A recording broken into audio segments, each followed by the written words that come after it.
Check it, check one. Hello. I'm happy. Once every 800 days, Cappy is happy. And I've been so submerged like a submarine underwater for years, hunting down Soviet subs, the hunt for Blue February or whatever, with a Scottish commander. And I finally came up for air. And the reason I came up for air is because the work is done. It's done. Not like, it is finished. Still a guy nailed to a plank of wood. Still waiting to see miracles. But it's done. And everybody who's plugged into the 9 to 5 with their commutes or the telecommuting or whatever else, they don't get it. They don't get it. You guys don't get it. You guys get it. I'm talking the other you guys. Because not all work is done on an assembly line. Not all work is TPS reports. Not all work is commute. We're going to have a morning meeting. Oh, hey, Bob, how's your weekend? There are some not normal people in the world, and sometimes work, especially innovations or creations like art or technological advances or people who tinker, old school Americans, how they used to do that. The work it's project-based. The work gets done when it gets done, and I'm done. I published the book of numbers yesterday. Came out in Kindle. We had some fuckery with the cover. Didn't exactly scale right. Wasn't the right resolutions. Rollo fixed it. So the paperback should, in theory, be available. I'm warning you all now. I did not. Here's the paradox. I know a lot of people already want to buy the paperback. I'll announce when the paperback is published. However, it's going to come with a caveat that the cover might be a little bit off for the fonts. We don't know. Not until I get a physical copy of the cover of my book will I know, oh yeah, this is it. So just so you know, right? Yeah, you'll be able to get it for Christmas. I'd like to think that it's the ideas in the book that matter. But just so you know, you may not get the perfect book, okay? But the ideas and the writing are in there. Something might be slightly misaligned. That's the worst thing. And swear to God, just these inferior minds. So I published the Kindle version because that's easy. That's digital. And it goes up. And many thanks to all of you who've already bought it. It's now ranked #1 in dating in Amazon. That's amazing. Usually I have more. When you publish a book, you got to select 2 categories it belongs to, and usually obviously it's in economics or finance or something like that. And there's a billion of those books out there, but there's a billion in dating. This made it in. This isn't #1 in economic theory written by a guy left-handed on Tuesdays. This is dating. It's the #1 book in dating on Kindle. So I want to thank all of you. And so far, the results and the responses have been good. But there's always that turd in the punch bowl. I can't believe, oh my God, harumph. If this is the way you write the book description, heaven forbid what's in the actual book. It's like, just shut the fuck up. You obviously are not a regular reader. You're not even an intellectual reader. You're not intelligent at all. You're one of these little spineless, dickless, toothpick dick wonders. He's a dangling participle. That should be a colon. I still don't know the difference between a colon and a semicolon. I don't know what the functional use of them are either. I don't know. I don't care. Somehow I've managed to make it this far. Publishing, I don't know, I'm up to 10 real books now. You fucking, isn't it Bubba Watson? Isn't he the golfer who's never taken a golf course in his life? I guarantee you. Hang on, let me set for my new cup. I'll talk about this mug here. It's Pepe Le Pew, by the way. I guarantee you. If you don't know who Bubba Watson is, he's a pretty good golfer. I'm not a big fan of golf. I like golfing, but I don't watch it too much. But you see the same guys, Tiger. There was an East Indian dude very regularly up there. He went away. McElroy, some Irish dude. He's always up there. Phil Mickelson. I think he's up there too. But Bubba Watson's up there too. Now, this guy, I've been told, has never taken a golf class in his life. How much you want to bet? There's a bunch of drastically inferior, dreaming wannabe nobody golfers who couldn't fucking make a 2-inch putt actually criticizing Bubba Watson. Same thing's going to happen with this book, by the way. I'm not joking. This is probably the most poignant economic book out there right now. It may be about dating and men, and you go, funny, and interesting too. But I will state it again. Men, historically and into the foreseeable future, have accounted for the lion's share of GDP and economic production. We have also accounted for nearly all technological innovations, creations, and there's women that, no doubt, but we're talking 1%. Then when you factor in like actual GDP, like, well, okay, but women are making inroads into working too. Absolutely. They absolutely are. And women's share of legitimate GDP is also increasing. But honest to God, at least half of what we measure as GDP and economic contribution by women should just be wiped right off the NIPA accounts, because it's make work government bullshit jobs. Teachers, professors, social workers. You don't do anything. You don't like, it doesn't have to be anything sexy like you patch back a heart. It doesn't have to. It could be serving coffee. Nothing wrong with that. It could be ceramics. It could be you make food. Whatever it is, that's more legitimate production. Point being, though, men only get up in the morning because we want women. We want sex. And since women have been getting fat and a ton of attitude, not to mention very real, they tell you they don't need you. You're not needed, men. You're not needed. Gee, I wonder what's going to happen to the work ethic of the male population. Oh, here come the neats, an army of neats. Then predictable, well, the good man gone. Men just can't keep up to my level. I wonder why GDP is shrinking. I'm sorry, not shrinking. Economic growth is slowing. My mistake. This is hard to drink. You got to drink around his ears. Very hard to drink around his ears. It's more of a prop. I got it in an antique store. Yeah, this is not a good mug to drink out of. No.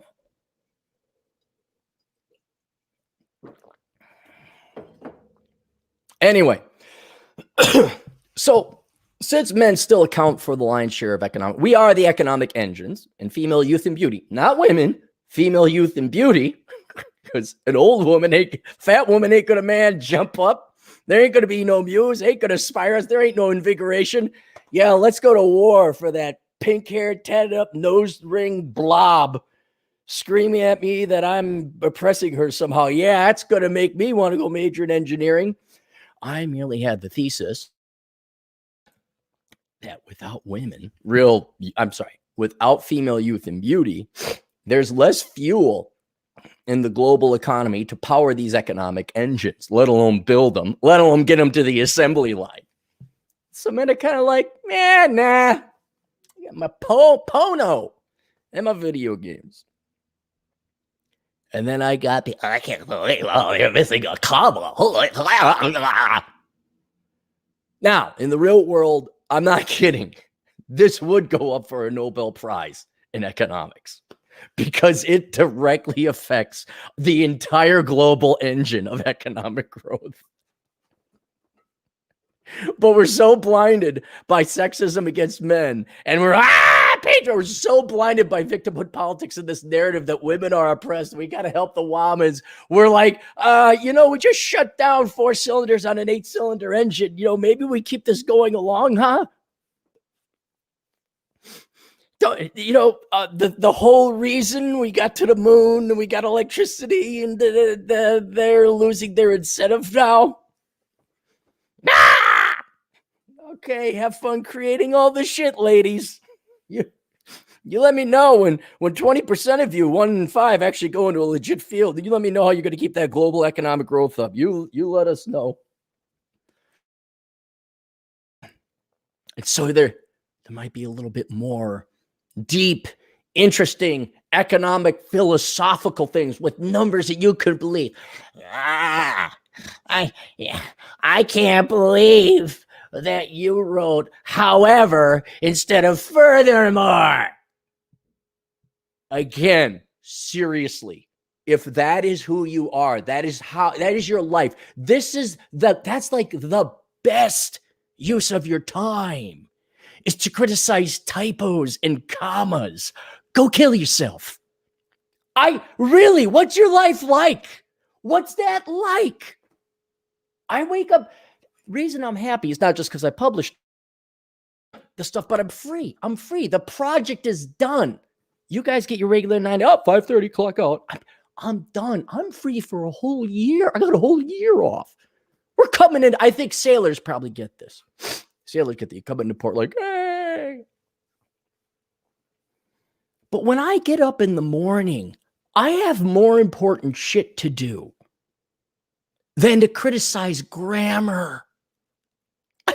You're not even paid. Not even teachers. English teachers, by the way, any one of you, if you're still alive, my English teachers, let me know if you published anything. Let me know if you achieved anything there. But you're all fucking worthless. Just these nitpicking Nazis kind of like, wow, that's your life, huh? Gee, Brian, what we go? At least Peaky and the Brain had game plan. At least they dreamt big. Even if they failed big. They could have like a book written about their failures, and even their failures would be interesting. That's more achievement. Peaky and the Brain achieved more than any fucking English major, even though they never succeeded. Gee, Brain, what are we going to do then? We're going to take over the world. Bubba Bob Brain, remember that? Brain came up with the idea like, look at these idiots. They'll believe anything if it's in a country song. It became Bubba Bob Brain. Sang a song that brainwashed all the country listening folk. You know, like, I'll be your leader and take over the world. Like, you'll be our leader and take over the world. That's better than all of the criticisms you English majors have. All of them. What's your daily schedule look like? Like, wake up, criticize person who did thing, criticize other person who did other thing, criticize. Do you have a core? Do you even exist? Eat just to keep you alive a little bit. Oh, did you get to level 33 on Call of Duty there? Oh. Anyway, so aside from that, woke up very happy because I'm free. The ship has come into port. The submarines come out of the water.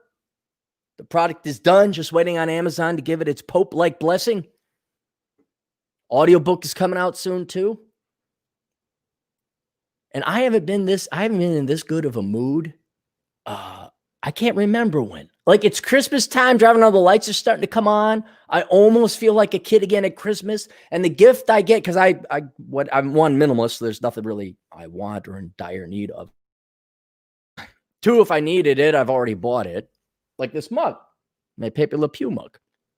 I saw this, $14 over at an antique store. Yes, I antique. I go antiquing. You find cool stuff like this. I don't buy a lot of things. But then I get all the time. I'm free. I don't have to worry. Let me get look, guys, we're back. We're doing a podcast. It's regular, normal, everyday Cappy. I can write blog posts again. And so I'm looking like, I'm going to buy myself something nice. I don't know what. I'll probably get my coins. I'll probably get that. But I think the biggest thing is I just get to relax. I get to enjoy Christmas or the Christmas season. I could drive out, visit mom. I could drive out, visit dad. Could chill out and relax. And there's no rush. I have to get back. Even the shift, he's in a real better mood. Yeah, because I'm fucking done. I know everybody in this level of altitude flying with this up with camels doesn't understand where the SR-71 Blackbird is. But see, there was this project I was working on, like a mad scientist. And not all things can be done in an 8-hour day. Sometimes they gnaw at you because it's not done. And when things are done, then you have the freedom. Then you have no guilt. Then your brain is allowed to truly relax and enjoy. And all you procrastinators, oh, I got this project. Oh, I got to postpone. Oh, I filed an extension over all my taxes. I don't know how you live a life like that. That's just got to gnaw at you. I know it gnawed at me back when I was a regular C- student, never doing my homework, always literally finishing the homework on the bus ride to school, doing the world's crappiest job. Oh. And so, yeah, I'm very happy. And I don't know what I'm going to do. I don't know what I'm going to do. I know I can play my video. Oh, I bought Call of Duty Cold War. And of course they fucked it up. Of course. I got an Xbox One, which is pretty new to me. It says this is Xbox One. Plug it in. And I'm used to how Microsoft immediately inserts the jaws of death and spreads your asshole open. And they at least lube it before they say, oh, okay, you know this disc that has the game on it? It really doesn't have the game on it. We got to download 80,000 gigabytes for it to play. So I'm like waiting for that to happen like an hour and a half. I get it. Then I started playing it. And the cutscenes are really choppy. I'm like, what? What the fuck is it now? So I pause it. I go online. Oh, yeah. You need to download this thing or you need a certain type of internet Xbox. Fuck it. I don't care about the cutscenes now. Now I'm just going and running, gunning. I didn't let that bother me. But now I'm going to play Call of Duty Cold War. I'm going to go to the gym. The gym, that's a whole other thing. So in Minnesota, our governor, his name is Tim Walz. It's irrelevant. He won't be around for a second term.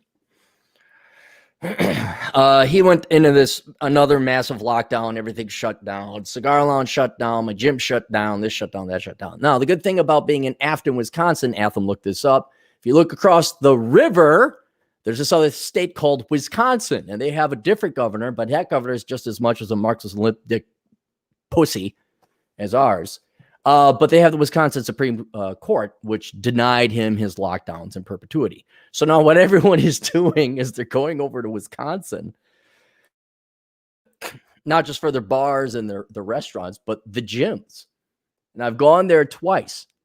So I hop on over, get over. And even at like 10 a.m., which is pretty early for me, get there at 10 a.m., parking lot's pretty full. And so on the phone with the GF, I say, yeah, it's real busy here. There's a lot of guys. I even got to wait. I got to wait for a weight setter, a bar that I need to use. And so thank God I'm getting my workouts in. And she says, how many cars or trucks are from Minnesota? So let me go check. So I walk out. Sure enough, 75% of the vehicles are from Minnesota. Oh. And so there I am with it. And you can tell these guys are like the serious ones. They're like, I got to get my workout because I'm probably the scrawniest one there. All guys, by the way, all guys. They're two old ladies. I'm starting to get acclimated to the Wisconsin gym. See who the regulars are. And so there's some eccentric characters in there, but they're all in great shape, all of them. And there's two regular 55 and up gals. They're not ancient, but they're there. No young women, none.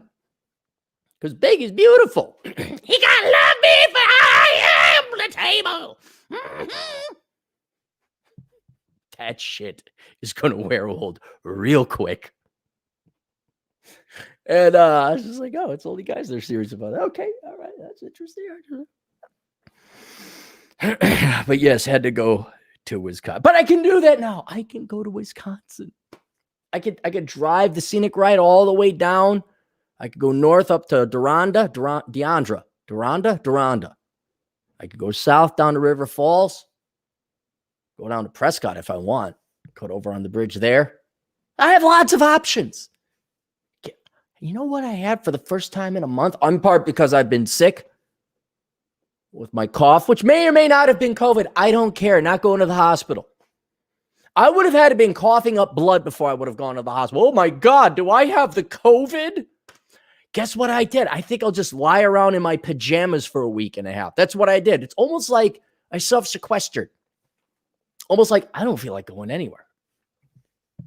Got the book done real quick. Got the book done in short order. But I wasn't going to, I'm not going to have people, oh my God, the statistic and oh my, now you must be quarantined. Who did you talk to? Who did you call? Where did you piss?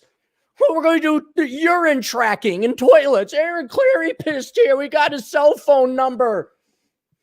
We installed a secret CIA app called Pissometer. It determines whether you're pissing. Did any splash on the seat? Did he put up the seat? Oh. Now you stay there, and now nope. Nope. Not for the common cold. Not for the common fucking cold. Go fuck yourselves. I wash my hands. Make sure I didn't hug the nieces too tightly. They're little kids, they'll handle it. And it was just a lot of sleep, a lot of relaxation. And now I could go. Now I can play. Anyway, so that's what's going on there. What do we got? Do I have to deal with someone? Can you calm down, Jim? What about? Let's put that in timeout. There we go. Let's get to some super chats so we don't fall too far behind. Metal Madness for $2. I hope you have a good day, Cappy. I am. I'm going to do this. Going to have some lunch. Then I think I will go to the gym. Going to listen to the world-class bullshitters. Oh, that's another thing, by the way. Happy mood. So I've taken a break from politics. I'm taking a break from the Corsa, even though we will talk about it, of course, if you guys bring up the topic and I'm paid to talk about it. But even though Biden has won, and even though crisis emergency, I had some buddies of mine. I said, hey, do you guys want to make a run to Wisconsin? We go get dinner over there. Like, oh no, we're going to a Trump rally in Blaine. And I was sitting there thinking about this. And I'm like, look, okay, I'm on your team, but are you kind of wasting your time? Like, what is the hope that you're holding out for? And then I realized, hey, Cappy, you're not normal. And another reason I'm happy is despite all the world crashing around me and enjoy the decline and stoicism, I got a plan. I have a plan. Everybody else doesn't seem to have a plan outside the United States. I mean, I'm willing to move outside the United States. I have a plan that I'm going to execute on. I'm currently executing on. And it dawned on me like, okay, between the COVID and this and that and everything 2020 and socialism and white people are evil and men need their dicks cut off and everything else that comes from the left and there's no gender, all this insanity. I'm like, no, I got a light at the end of the tunnel. It dawned on me that actually having a plan and having a light at the end of the tunnel, it's not that it gives you hope, but like once you accept what is and what's happening in your world, political or not, like let's say your wife divorces you and you're still like hanging on until you get over that, you are not capable of being happy. You're letting exterior things control you, define you, and determine your level of happiness or contentment or joy or peace or serenity or simple mental health. And everybody who's like going to do the rally, not against it. Totally go do it. But at this late stage of the game, and I know them, they're good people that you can tell they're worried. Meanwhile, I published my book. That was the only thing out of the way. I get this out of the way, get that done. I'm done. The project is done. It is finished. It's like, no, pretty happy, despite Biden, despite COVID, despite all this. Because I got a plan. It's like little thing there, little insight, little philosophy for you guys. That's like, hey, maybe even though the world around me is chaotic, do you have a life? Think about it this way. Let's say you're on the Titanic. You're like, I felt a bump. Did we hit something? And everyone's like, no, nothing to see here, folks. What if you were the first, like, I'm going to build a raft. Matter of fact, I'm just going to grab one of those rafts. I'm going to stand right by the raft. Be first in line for the life raft. Right? Then as things got progressively worse and worse and worse, would you worry that much? What if you already had a raft that you could magically teleport to from the Titanic as it was sinking and say, well, I got this life raft out there and I have this one magic teleportation token. I can rub it and it'll teleport me to the raft. Then you're not so worried. You're a little bit heavy, like, God, things being equal, and I'm kind of happy I got this raft. I'm just thinking, once you get over or accept, once you accept what the reality is, once you accept it, and you take action, you have concrete plans, and you execute on those plans, it really alleviates you of a lot of worry and concern. The only thing I had to worry about was getting that damn book done. Get it out of the way. Get ready for Christmas. And then once that was cleared up, I'm like, oh, gee. And I even get tired of talking to people about politics. Because frankly, I've been sounding these bells for fucking damn near 30 years. Hey, racist, oh, what do you like? This was a joke back in the 90s. A lot of you youngins don't know this. They've called me Alex P. Keaton. Yeah, because you don't want a financial genius on your side, do you? Yeah, what a goofy guy he was with all of his financial knowledge and economic knowledge. And it's not insulting. It's not kind of insulting. It's like, really? People are coming up to you, hey, did you know that the national debt, and it's like, did you remember me from 25 years ago? Quarter century ago. Remember that guy at the party? You all asked about economics. You gave your opinion. You all called him a Nazi, racist, sexist, woman-hating bastard because he said we should balance the budget. Now you got people go, oh my God, did you know? It's like, oh, what? You just wake up now? And it's kind of like, yeah, you know what? I went through all that tortured process and thinking decades ago. Decades. And I had the added salt to the wound of being a mythical Cassandra because none of you guys would believe me. Matter of fact, you called me names and insulted me. Not these people in particular. And it's just like, I don't want to hear it. I've moved on. Same thing with these guys. I got this girl that did it. And look, I understand every one of you guys is going to go through heartbreak. Cappy went through heartbreak. I'm sure Metal Madness went through heartbreak. Every guy goes through heartbreak. The solution to heartbreak is to realize she's not yours. She was never yours. It was just your turn. You don't own her. There was no love. There's no pair bonding. It's transactional. Every great once in a while, there is true love. I Cappy will be the romantic to admit that that chance does exist. But the solution is you have to give up on that. The Titanic has sank. She's left. It's gone. Move on.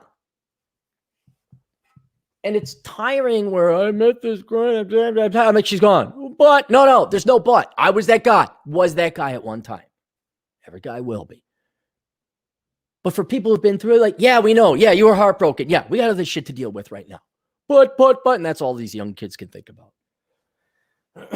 It's the same thing with the politics, especially now that they have kids. Did you know that the national debt is over 100% GDP? It's like, wow, motherfucker. I remember 20 years ago trying to explain the concept of GDP to you, and you said I hated the Jews. I tried to explain to you the concepts of deficits percent of GDP, and you called me a Nazi. Oh, I see you got some kids, though. And that's one thing I love about it. That's one thing I love about all these people is they all had kids. Not all. Okay, let me take this back. It's not that I love it about all these people. I feel bad for some of my friends who I do truly love and cherish that they had kids and that their kids get brought up in this. Now, they won't regret having their kids. They love their kids. And, you know, there's some arguments to be said, but I don't, let's put it this way. I don't envy their position. Now, the sons of bitches who are not my friends and criticize me and mock me and ridicule me, now they have kids. And now they're all of a sudden, now they pay attention. Like, see, when it's just their lives, they don't give a shit. Like, let's go party and drink and be popular. Let's just, oh, we're all Democrats. Dude, bro, don't you care about the poor? Let me drink more booze based on my daddy's money. I'm from Eden Prairie. Like, I mean, your standard Cargill, Carlson School of Management douchebag. Yeah, dude, bro, I'm Democrat. Chick, suck my dick, bro. Like, yeah, I just want to be popular, man. Yeah, we should help out the poor, whatever, babe. Now that they actually get it, then they don't care if it's their own lives. No. Too busy having fun. Then they get a little one. Some must kick in. Because like a child will turn like a party girl, self-absorbed Kuantahaha into actually I wouldn't say intelligent, but somewhat wise, responsible woman. Like, oh shit. Essentially, and I've said this before, this is nothing new, but when a woman has a child, she realizes she is no longer the center of the universe. It's her child. Now, she will beta orbit, if you will, around that. Like the center of the universe would be, I presume, a very dense, massive black hole. And that is now the center of the woman's universe is her child or children. Oh, but she's part of that universe. She very much is. Like she's number 2. So there's nothing else in the universe that comes between her and her children, as you would hope. But once they realize they are no longer the center of the universe, all of a sudden, like they show up on time. They're a little bit more punctual. They got their shit together a little bit more. I'm actually giving moms a compliment, especially if they're single moms. They don't have like a dad around or a husband rather around to kind of help with that. Absolutely. And it's just no different than harsh experiences create better people. Trials and tribulations and challenges create better forged people. And so you could see that. But with the guys, it's the same thing. Once they have a kid, like, oh, dude, bro. Like, what? And then all of a sudden, then they all become Republicans. Or at least libertarians. Or at least they pay attention to the budget. Wait a minute. My child's going to inherit how much debt? This is like probably the first time any of these idiots get around to knowing the difference between a million, a billion, and a trillion, let alone the concept of percent GDP.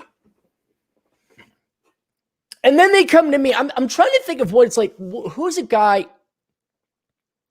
Okay, this may not be perfectly analogous, but let's use Chef Gordon Ramsay. I think everybody knows him, but you may not know about him is that he was a pro soccer player beforehand. He had a good shot at it too, and he screwed up his leg and just depressed and sad and everything. And it's a true comeback story where he ended up becoming a chef. And we all know him now as Chef Gordon Ramsay.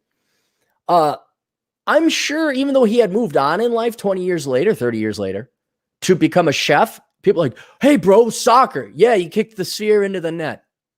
I'm sure he doesn't want to talk about it. Not that he had any bad, harboring some fears or ill feelings towards playing soccer, but he's done it. Now, 20 years later, I got people coming up to me. Oh my God, did you know that Trump did? Like people telling there was cheating. I don't care. I don't care. There may have been cheating. I care. Like, yeah, there shouldn't be cheating. What are you going to do about it? And Cappy's got his little life raft. I got my plan. I don't obsess. I don't wake up in the morning and look at Drudge Report or Fox News. And it's key to happiness. Guys, let it go. And maybe, just maybe, here's an idea. That dumb Alex P. What are you going to do? Bring a briefcase to school? Alex P. Keaton. That guy you all made fun of a quarter century ago, he's building a raft. Maybe put 1 and 1 together. Huh? No, why don't you go mock Noah a little bit more? Huh? Why don't you go make fun of him? Go make fun of him a little bit more. Crazy Aaron. Remember when he predicted every major economic thing that was ever going to happen long before we even hit 30?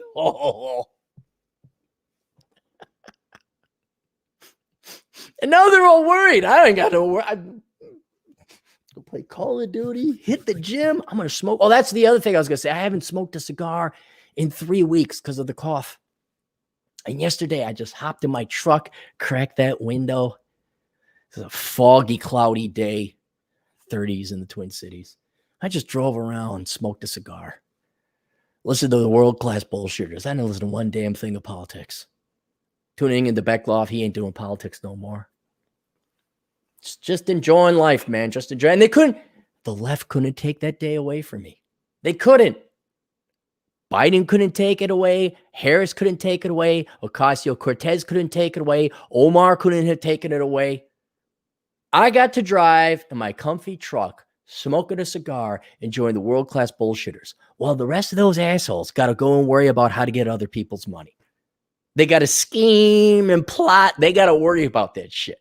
And then you guys worry about them scheming and plotting to take your money. Or you're like, oh, we'll be out of here in a little bit. The Competent Man for $5. I got a copy of the book yesterday. Even with my experiences in dating, need 200 to 400 approaches to get one. Wow, really? Is that online, Competent Man? Because that's that was one thing that I think I straddled very well, because we are in a transitional stage within dating. We're going from in-person to online. We've practically made that transition, especially for the age group I talked about. It's all online. So I had to go with old data for people who are married for 30, 40 years, who obviously didn't have the internet dating, to now. And I had to make some other calculations and address the world of online dating, which I think I did rather well. So, I mean, 200 to 400 approaches to get one. That's about right based on the online data I saw. Better Bachelor, Joker, rather, by the way. He did a great video about the statistics of online dating. Oh, by the way, Better Bachelor has written the foreword. I'm waiting for him to approve it. So it's not in the current book. This is the base model of the book. Down the road, once Joker gets to it, he approves it, we'll have a Better Bachelor edition, assuming he approves that. I don't want to put words in his mouth. Nobody get any hope. But I know I said that he's writing it. It's been written. He's an incredibly busy guy. By the way, follow him over on YouTube. Look up Better Bachelor on YouTube. Am shocked at how dismal numbers are. Yes, they are very dismal. But let me ask you this, Competent Man. Didn't we already see? We already knew this. Every guy knows it. And that's why I wanted to do this. I said, I should be able to add some clarity to this, to get some numbers, to get some feelers out there, to show people how bad it was. And even I was shocked how bad it was. And then you go back and you look and like, yeah, it was that bad. You think, am I just being pessimistic? Am I just ranking on the gals? It's like, no, it was a shit show. It is fucking unacceptable.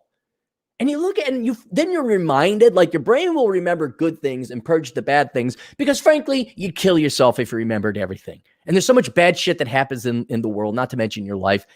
I think it's a survival mechanism. But there'd be times like, oh yeah, I remember I got stood up that one time. Oh yeah, I remember there was like Christmas Eve. I was supposed to like meet a gal. She didn't. Oh yeah, I was supposed to go to this gal's place on Christmas. I was supposed to have you also like, oh my God. Like literally, I have hundreds of numbers and never got a date out of them because they never wanted to go out. Oh, here's my number. Creepy guy. And so you look at it and you're like, oh yeah, it is this bad. It really is. And then you pull another data and numbers. You're looking like, this all adds up. It all adds up. And I just a little bit of a contribution, just my little contribution to the world's largest economic question: should men even pursue women, or at least the way they are? DJ Aftershock for $5. Didn't you know there, Clarey? You're a racist for not working for Jamal at Cargill, not satisfying Elsa and going to the. Oh, don't you know there, Clarey? You're a racist. You're the racist for not working for Jamal at Cargill and not satisfying Elsa and going to the good schools, don't you know? Yes. I don't think even Cargill will hire Jamal. Cargill is very snooty and very elitist. I've never set foot on there. I've been on their campus, but I never got to peer into a building. I just imagine Cargill is nothing but a bunch of white guys between the ages of 25 to 50. Maybe there's a guy with 55 who looks like the world's most interesting man, has the perfectly coiffed silver mane of hair, and they all have cardigan sweaters tied around their necks. And they all is like, say, Chaz, and ha-ha, zing, bam, ho-ho. That's just what I picture it to be like. You know, it's like you go to a monastery, it's a bunch of monks with their brown robes. It's a bunch of Chads and Thaddeus's, the thirds, maybe even the fourth. And there's the lion Thaddeus. There's the Alpha Chad, the world's most interesting man. Dude, bro, he's about to speak. Guys, he's a little drunk all the time. He's got some gal named Bambi on his arm. Bros, we did it. Another $250 billion revenue year. Just want to say that, Cargill. We still don't have any non-white dudes on our campus.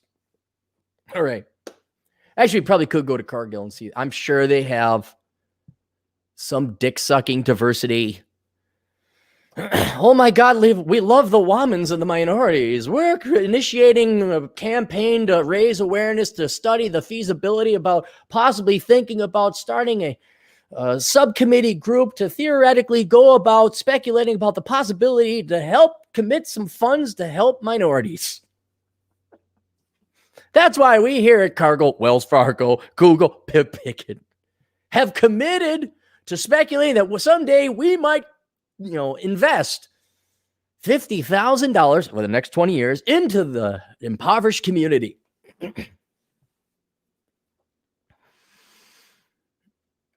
Ice nose for $2, a couple of bucks to give back to the community. Yes, I am the community. Cuckoo, ka-choo. I like to give. You just remind me, Ice Nose, of all these gals out in like the wise. I gotta give back to the community. What give back? What are you possibly going to give back?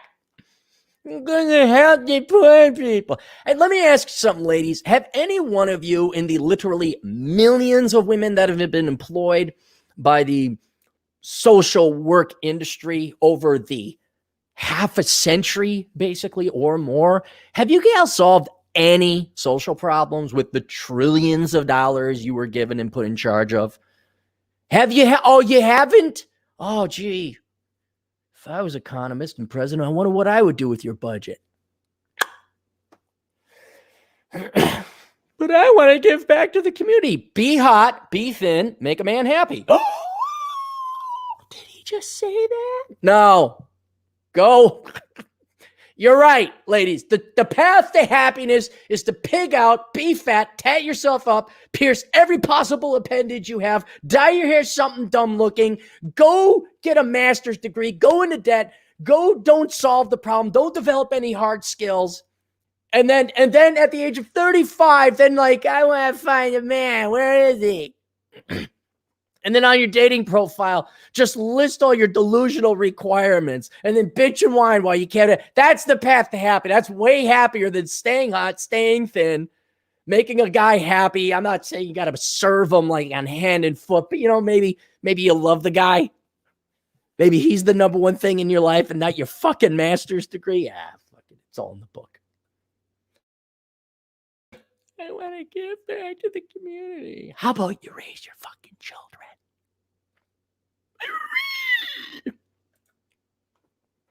The Competent Man, $5. Xbox updates. Microsoft is infamous for people needing 1 gigabyte or more updates before you can play. One Christmas, some people had to wait hours to play anything. Yeah, I think I got a Switch now. And I come across, I have different consoles. I have an Xbox One and a Switch. I got the Switch because I wanted to play Zelda and play on in person, like on a plane, handheld. And I always pick them up on the cheaper used. And it's, as I'm getting older, I have less and less patience for bullshit. Like, you guys don't see it, but I spent 4 hours yesterday fucking and tinkering with like the cover image, the fonts, making sure this works, prepping the file for Kindle, adding anchors and headings, all this essentially programming to make your files uploadable and acceptable to Kindle or Amazon. And the GF is looking like, holy cow, just because you finished the book doesn't, there's at least 2 days of full-time work fucking around with all this crap. And Amazon keeps changing it. Oh, you improved it. No, you didn't. You just made it more complicated. And it's always slowing down. And she's like, oh, I see what you mean. Like, yeah, it is my fucking life. But this is the system I got to deal with. And so I want to play a game. Like, I don't know, old school Atari 2600 style. Plug in cartridge, turn on, play. And the Switch is about the only thing that allows you to do that. Xbox, oh no. This download, that download. I bought some game that doesn't even work on the Xbox. And there's no reason to get an Xbox or a PS, PlayStation. No reason. There really isn't. There's no reason to. Why? Get a PC. You might as well get a PC. And the games aren't that great anyway. Call of Duty, Cold War, it's all right. The campaign's pretty good. I'll probably play online. Beat some of you guys down into the ground. Pretty good. I know it sounds in there. I've just been binging on Call of Duty World War II. And I'm slowly building my character up. And I got another buddy who's like ranked 1,000. He's maxed out his levels. And this guy's like super accomplished, but this is his one vice where he just like unplugs. He's even made a room where his girlfriend and his daughter are not allowed into, which, by the way, man, you absolutely need. It's not a man cave. It's like your office. And they're not allowed in. Not allowed in at all. Not allowed in at all. And also he builds up to 1,000. And I'm getting up there. And usually I rank in between 5th and 2nd. Every once in a while I'll win a round. And the reason it's because it's easy. It's installed, it's stabilized, it's normalized. I turn it on, log in, pick your character, which is still way more management than you want to play a video game. And then I just play a couple 5-minute rounds. You get your fix and you go away. Well, now I've been playing it so regularly, here and there. It's starting to get pretty advanced, get pretty good. Know where all the hiding spots are. Oh my God, did I piss people off? Holy shit. I'll find it here. I couldn't find it beforehand, but a buddy of mine, the same guy who plays Call of Duty, how can I put this? There are 2 theories or philosophies on how to play first-person shooters online, where you're running around just killing each other. Okay, open mayhem. You can run and gun, and it's based on skill and speed and who draws faster. There's a whole different world of faster internet connection speeds and special controllers and tricks where people actually cheat. So that's where it's like kind of skill. And these people pride themselves off of their real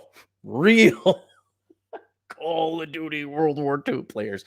And it's a different world, guys. Some of you probably already know because maybe you guys play the game. But you could customize your character. You could put on face makeup. You could put on hats. You could dress like a complete idiot in a tool. You start out like a standard GI in World War II. And that's my character. I haven't made my character look pretty. They paint their guns. They customize everything. And like these are the people that derive their purpose, meaning, and joy in life from how good they are at Call of Duty. So and I won't lie. It is the speed and the skill. Did you earn that better gun? Okay. So there's a meritocracy there. There is a legitimate sport being had there. The second way to play it is you camp. Like you would as a real soldier. Like, oh, this seems a safe place. Got cover on all sides. People can't see me. And you just wait for people to line up into your line of fire and you take them out. Now, I play a little bit of both. Because, yeah, you can run and gun. Sometimes I'll put on the bayonet and I won't even use my gun. I'll just run and stab people. Because that's like a badass move. Like if you run up to someone, he's blasting when you stab him. Then they're like, oh, shit, that fucker, he stabbed me. But, I'll half camp and I'll half run around. So I'm getting good. And I'm gunning down these guys that have the 1,000 rank or they got a yellow rank. I won't go into the details. But these are the ones that have very pretty players. They have, they've gussied up their guns. They've painted their guns. They've customized their guns. They derive all their point and purpose in life as to how good they are at Call of Duty World War II. And they hate campers. They just hate them. So there was this one game I was playing and, I don't know. Sometimes you're just lucky. And they're just walking up like an assembly line. I'm just dropping them like flies. So you got to play to 30 kills to win. Whoever gets 30 kills wins. But it shows you your deaths. I had 30 kills and only died 6 times. Best score I've ever had. Admittedly, all luck. A lot of it, though, was because I was camping and sitting, and I just kept dropping these top players. Holy shit. So you can hear them on the headset. Fucking pussy dick ass. And these are little 10-year-old kids. These are adult males based on their voice. They want to fucking kill me in the real world because I'm camping on a video game. Because I killed their digital character. It doesn't drop them in rank or anything. I just kill them. So my buddy says, dude, you got to go into your messages. I said, messages? He's like, yeah, people could send you messages. So I went there. I'm like, I'm going to make a book. I'll read it. I'll have to print it off and figure out how to get it up. But man, you think I get hate mail advocating balanced budgets and low taxes and stop treating minorities like idiots and treat them like your fellow man and hold them up to standards. The same thing with you think I catch shit for that? You have no idea how much hate and death threats and vitriol I get for camping in Call of Duty World War II. And it's comical. It's like, hey, I'll play the game. You know, you guys play a game and you're just off. And you get stabbed, and you just, damn, the same guy kills you 5 times. So it's like you get pissed off a little bit, but you're not.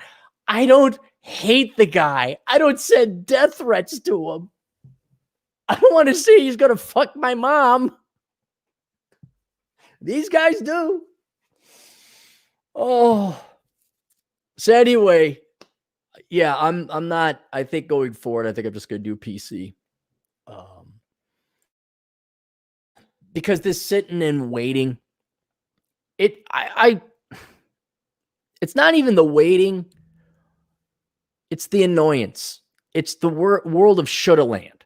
I should, for $50 of a video game, fully expect that when I put the disc in, updates understood, that your console should have the computing power to play the cutscenes. It's just an MP4 file. And apparently not. And it's kind of like, if you can't even do that, what does that indicate to me about your future commitment to quality?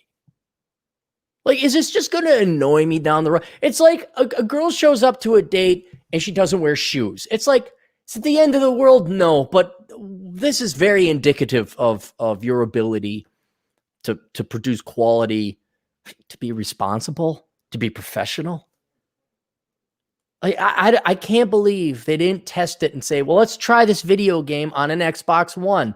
Hey, the millions of Xbox Ones we've made and produced? Yeah, doesn't play this right. Oh, what should we do? Release it anyway and say there's a patch and you need to do some hardware. I mean, I looked it up. I'm not doing it. I'm not doing it. And it's that tedium, that annoyance, that extra chore, that extra worry, that little blip in my cortisol where I'm like, I'm not, no, man, I'm not dealing with it today. And even though I was kind of looking forward to the Cold War Call of Duty, because they had the cutscenes with Ronald Reagan and old 80s video, and they had Gorbachev and Brezhnev and all. It was like, oh yeah, I remember this, and the Iranian hostages, and I'm like, yeah, I remember this. But it stops, and I hear Reagan's voice, but it's froze. It's like, I'll just look it up on YouTube. I'll just watch it on YouTube, and I'll just play the run and gun shooty shoot game.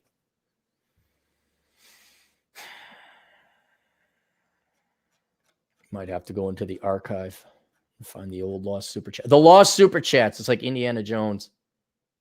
Oh, no, look at this. All right, good. We are caught up. Oh, wonderful. I don't have to go into the archive. Kyle, for $2. Hey, Cappy, take my money, damn it. I will. And it'll immediately go to the septic tank people. That's where it will go. People think I'm like Scrooge McDuck sitting on this, this wad of cash. It's like, no, guys, I invested. It goes to pay other things. I mean, I got retirement money, but that's earmarked to also go to pay for other things like adult diapers and Alzheimer's medications and other shit. So I don't rely on the taxpayer. DJ Aftershock, $2. No more purple onion for suburban hipsters. Oh, no. I know the purple onion. Now, here's interesting, DJ. You sent me that article.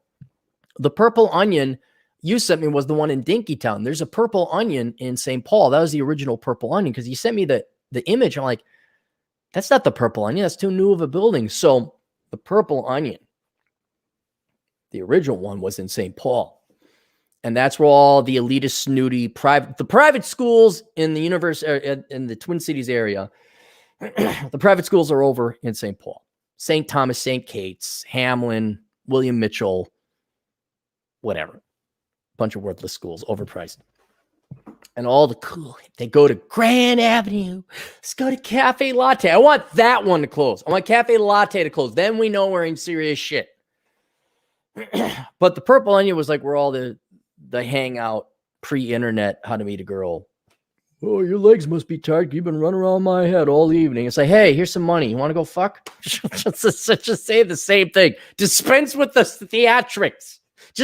Here's $200 I'm going to spend on you through dates and picking you up in gas. Do you want the cash or do you want to go through the motions? That's what it translated to literally in English. Hey, babe, how you doing? That's all. You just have to say that. There's more economics for you.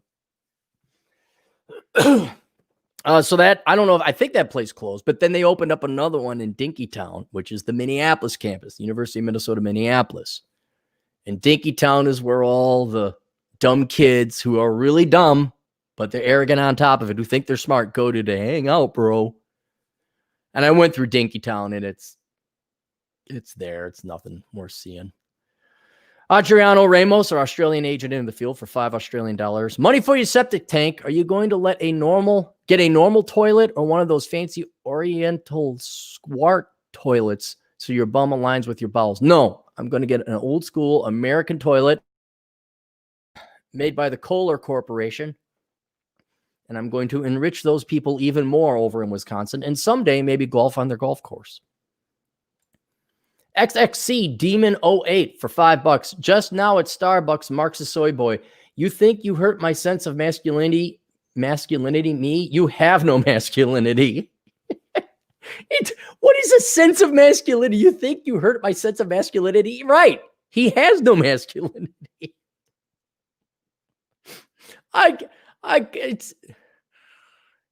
Look, whether you like it or not, masculinity is at least part, if not mostly, based on your physical strength. Can you protect yourself? Let's just use that as a basic. There has to be a physical component of masculinity.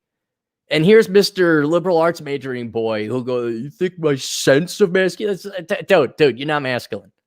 We're going to measure your testosterone, see if you can bench press your own weight. We're going to see if you can run 2 miles. It's just a basic, or we can test your grip strength. Why are you arguing with a Marxist soy boy? Let him be. Let the world beat him up. Did you know, Matt? You can tell he's read the book. $2 Canadian. Cappy, 0.0076283%.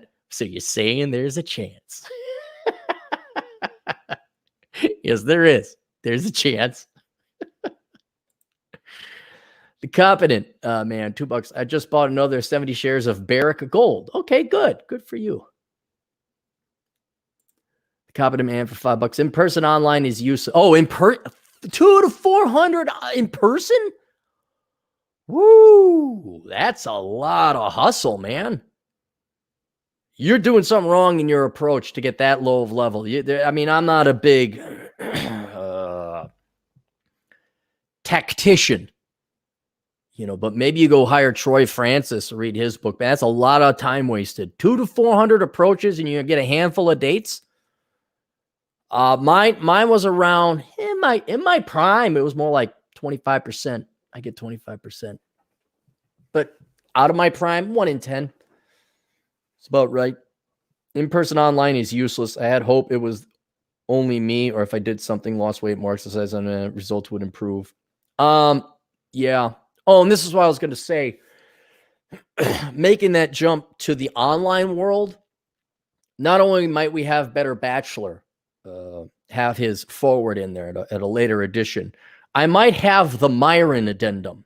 I might get Myron Gaines in there because I could study online dating, but I'm no expert at it.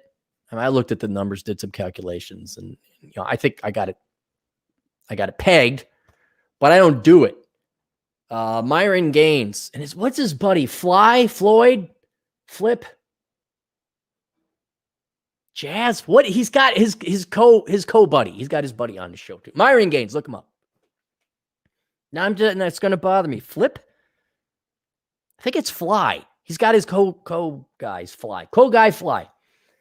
And they're talking about going online dating, and it's all online. And it's a whole different world. And I think he's probably, if not the foremost authority of online dating, at least in the United States. I was thinking about maybe having him write the Myron addendum. And then it could talk about statistics and things and stuff like that, and be an appendage to the main work of the body of work. But yeah, that's the numbers are that. Well, you read it, the numbers are that bad. I think what I hope most with this book is it'll give men sanity. See, like, look, you don't want to just like be this fat, bloated idiot. Oh, girls don't like me. Screw bitches and hoes. I mean, we're not talking these virgin types. I'm talking you're regular guys. You work hard. You're in shape. You make good money. And then all of a sudden, it doesn't. You're like, what the hell? And the worst thing to happen to you is what happened to me and millions of other guys. Us Gen Xers. Us Gen X pioneers. Red pill pioneering Gen Xers with our raccoon hats and our Kentucky guns. The worst thing to happen is if you had no internet. You had no way, like, what the F is going on? Now you got the internet. And that's what I'm kind of hoping is you realize, no, here are the numbers, guys. It's not you. You're not insane.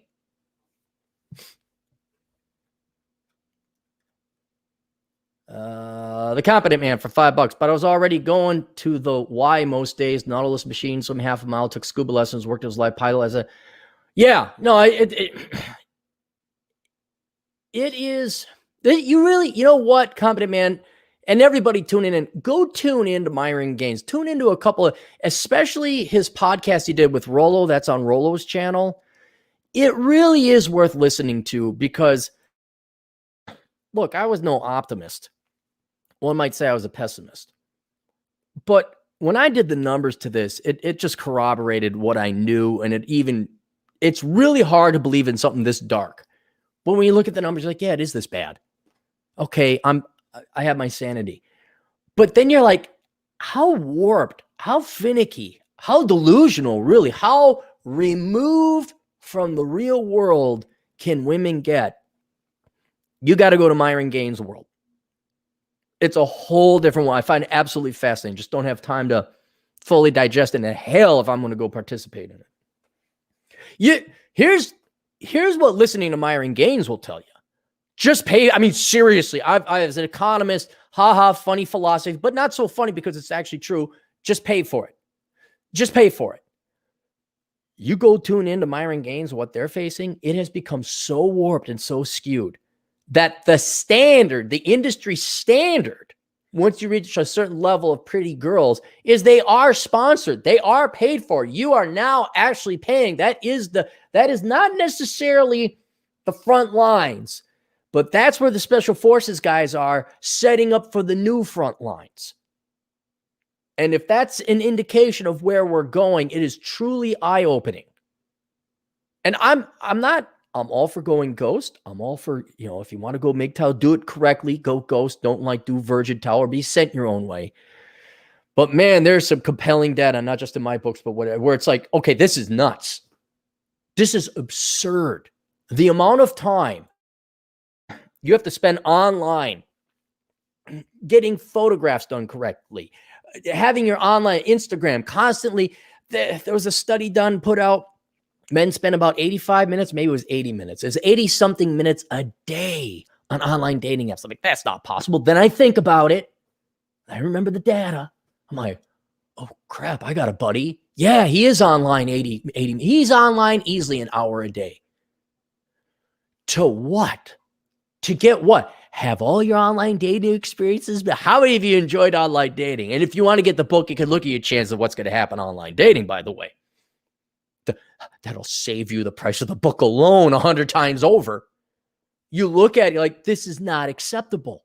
You don't have the life expectancy for it. It's bullshit. There's way better. I'm not a big it.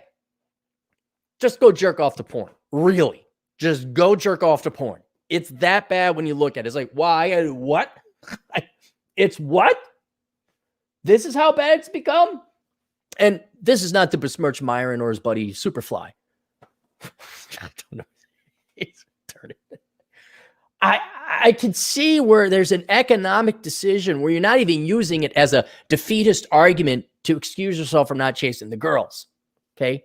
Like the Virgin Towels. It's just simple self-respect. Like, I'm not doing that. And I got to pay anyway. Here's your damn money.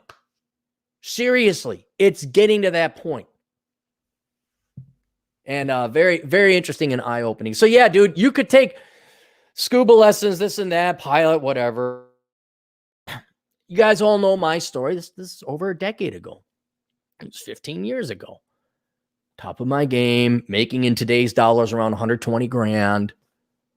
Dancing bum, suit, banker, go dance, ask 31 girls to dance, all say no at a dance club.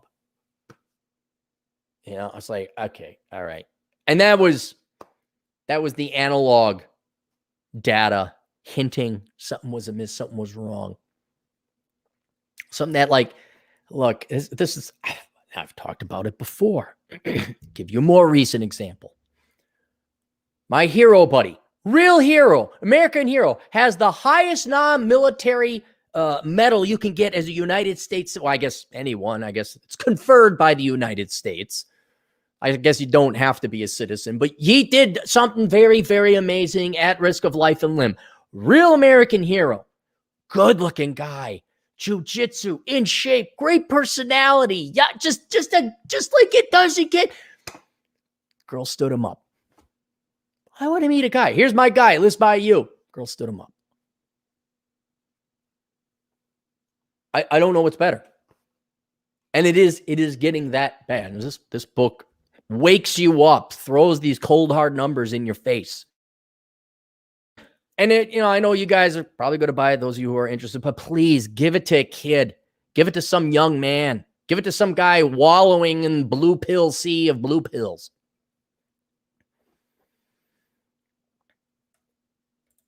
Scott Lutke for $5. Currently in shin splint hell, but not going to give up. I went from under a mile to close to 1.5 miles. Have you had trouble with shin splints? Oh, yeah. Scott, everyone's going to have shin splints. When you start running, absolutely. I was in very good cardio shape because I was an avid cyclist. I could bang on 100 miles, be fine. But then you go running, completely different ball game. You're that constant, you need to get some good shoes. I recommend New Balance, of course. But you will go through shin splint hell. Yes, you will. And keep in mind, your body needs to rest. Don't go run every day. All right. You really got to build up to it. Down the road, you can run every day. But right now, at least run one, take off a day. Run another, take off a day. If you're really starting out beginning, run a good amount, maybe even walk a little bit after that, then take 2 days off so that your legs heal up. You got to give your body time to heal. So, yeah, but that's very common. That's common. Mark Dayton marries Anna Orkey, 30. Mark Dayton, our former governor, who is the trust fund grandson of the Target Corporation. He is 73. He married Anna Ork, 32. I wonder how Anna Ork, is she hot? I bet you she is. I bet you she wants the monies. I bet you she's like, oh, wow, look at this hippie chick.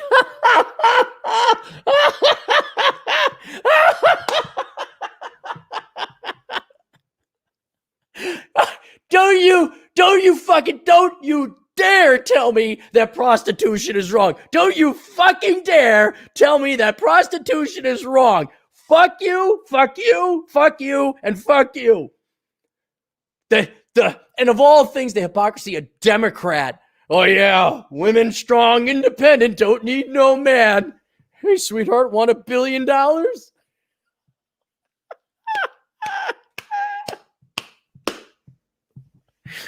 Oh, I should call this the prostitution episode. It's it's love. It's love. She's good looking, of course. Oh, she looks like a hippie chick. Oh, it's just, oh God, and she's posing with her BFF. Could you imagine? Oh God.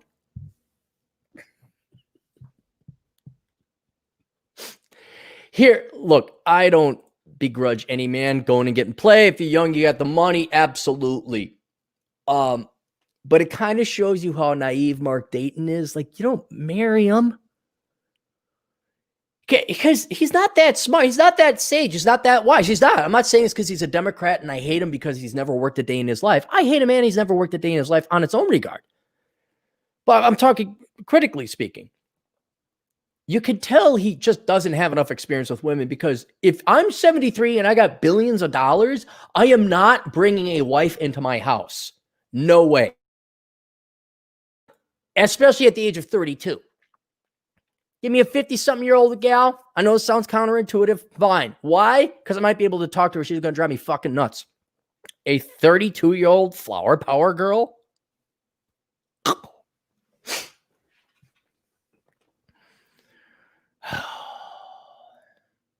I mean, you're renting. Okay? I had a guy, great friend, great guy. He's on his 4th Russian bride. And each time they take it for half and bring in a kid they had from Igor that they failed to mention back in the home country. It's like, dude, rent. Because you're renting now. I don't care if it's a long-term lease. You're still renting, you fool. Rent. Y'all rent. Y'all rent.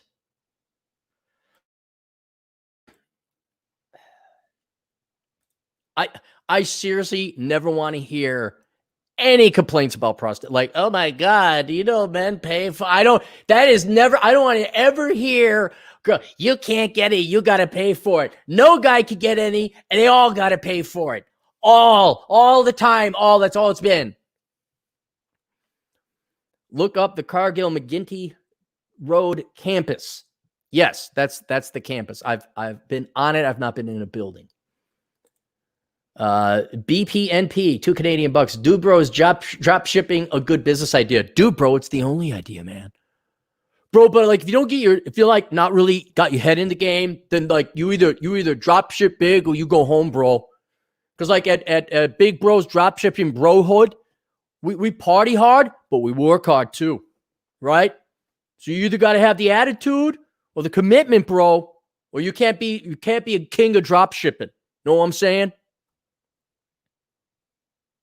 What's great about those guys is they all end up in debt and married to a guy who's 32 just after your money.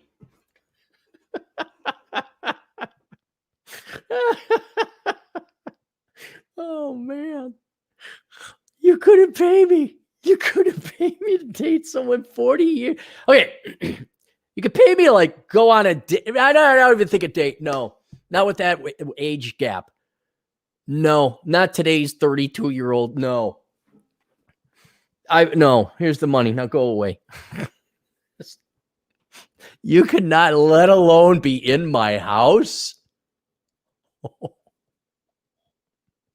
are they? Day? Because you can't call him Dayton. Day? It's like daddy, but Dayton. Day? Me and the girls want to go. Oh, God, she's going to be sucking so much other dick on Lake Wayzata or Lake Minnetonka. I didn't think about that.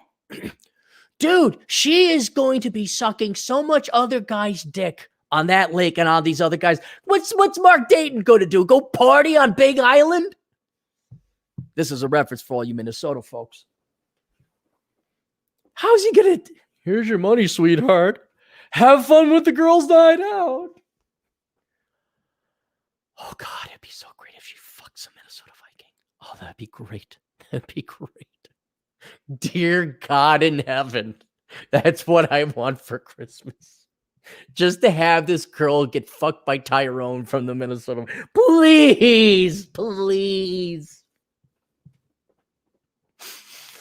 Women might want the ROI on the pursuit of a husband. Yes. I mentioned in the book that a study has already been initiated to do that, but I'm not doing that for at least a year. If a retaliatory, vengeful woman who reads the book and hates all the misogynies in the books because math is misogynistic, I'm kind of hoping a gal does the same thing so I don't have to. But as I've said before, Django Geek for $2. I almost guarantee you, if anybody else tries to do, male or female, tries to do analyzing the ROI of the pursuit of men, they're going to do it wrong because they're already flawed in their premise. They're already, they've, I'll give you a hint. They have misdiagnosed what the, not problem, but the challenge, they've misread the problem, or they've misread the challenge. They've misread it. But I don't need to write any more books, at least for quite some time. And I'm not doing any more research or studying. And here's the thing, Django. Go tune into Myron Gaines. Go tune into Myron Gaines. You tune in.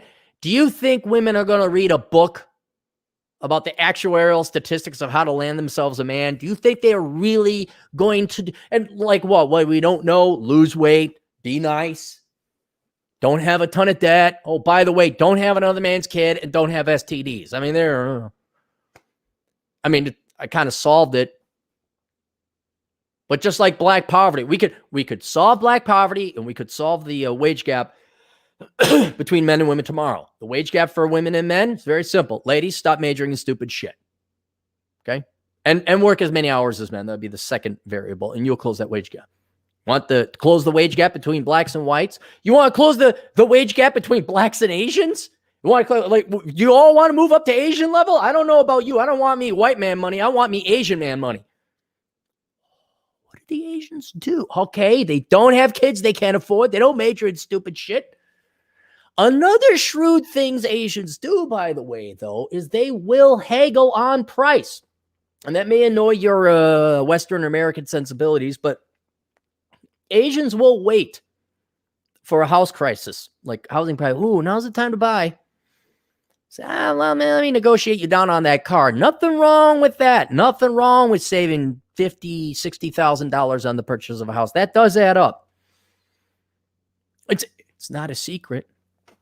We've had the solution to close the wage gap between men and women for decades now. We've had the solution to close the wage, health, life, all the other gaps between blacks and Asians. I love black people so much. I don't want you coming up to white people standards. I want you going to Asian people standards. Does anyone listen? I just pulled the data. 80% of women in 2019 majored in stupid shit. Not like we didn't know there's an education take. Don't care. They want what they want. The new highest standard of living is not being rich. It's living in a delusional world where you can fancy yourself an intellectual without being smart, beautiful without being thin, a catch without having any value.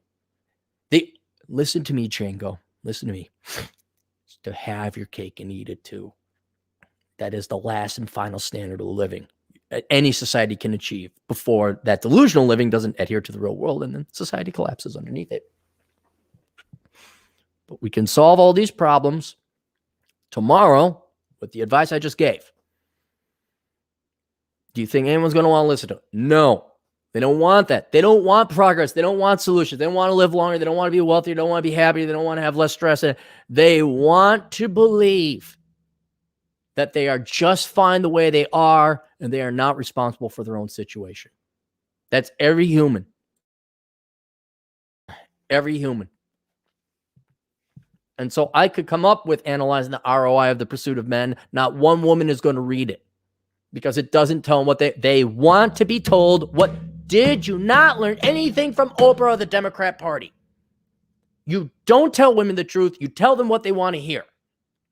And by God, as you all know, which is going to be my next project, will be Operation Evil. And don't think I'm just targeting women. They're obviously the logical low-hanging fruit in Operation Evil, of course. Yes, the biggest consumer of lies, women, easily. And no, that's not misogynies. That is the truth. Though don't worry, men want to consume a lot of lies too. But I won't read that book just yet. When there's clamoring for it, when there's enough money, maybe Django, when I do this, the way I'll do it is if actual publisher like Simon & Schuster comes up to me, hey, well, you wrote that book. Yeah, I did. You want to do a mail version of it? Sure. What are you going to pay me? $2 million. Okay, I'll sign on that dotted line. Oh my God, Womans, the men suck so much. Da, da, da, da, da. And they kind of do, actually, to be perfectly honest.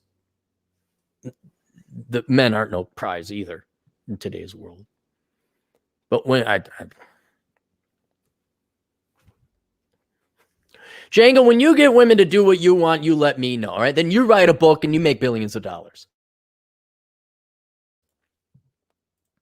The Competent Man for $5. I realized to find a woman to go surfing with. Right there is impossible. Many can't even swim. Never mind do physical like that. What the fuck are they doing all day? I don't know if I said this before for the third time, though. Go listen to Myron Gaines. Okay? New kid on the scene, right? Kid, 30. I think he's 30. Front lines. Read his reports from the front lines. It is eye-opening. It's even more depressing than the book I wrote. I really should have him write the Myron addendum. I really ought to. But yeah, go and by the way, if you go over there, say, "Hey, Captain sent me blah blah blah. He said all these nice things." That's not nice. Nice indicates like I'm lowering the standard. This is all true. He's done some very good work and has some very interesting insights. But they're on their phone. It's digital now, Competent Man. They're all in their digital world. They are taking in global attention from men, a global supply of attention from men. They're not going to go surfing with you. Hang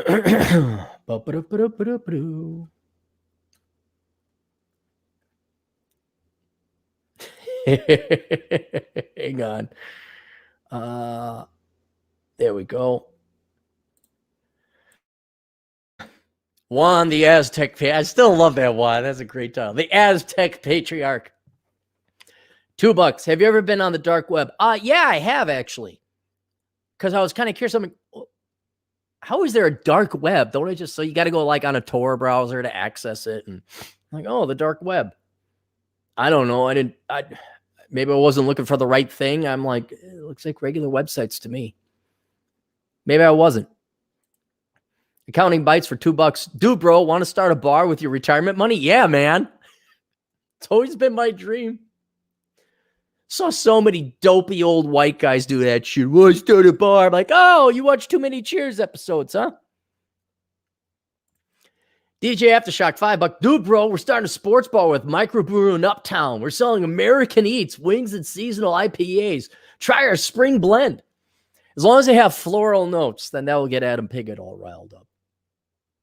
I do feel bad because the coronavirus is certainly a curveball. There's no doubt about it's a pandemic. I think the real pandemic is government over-response to it.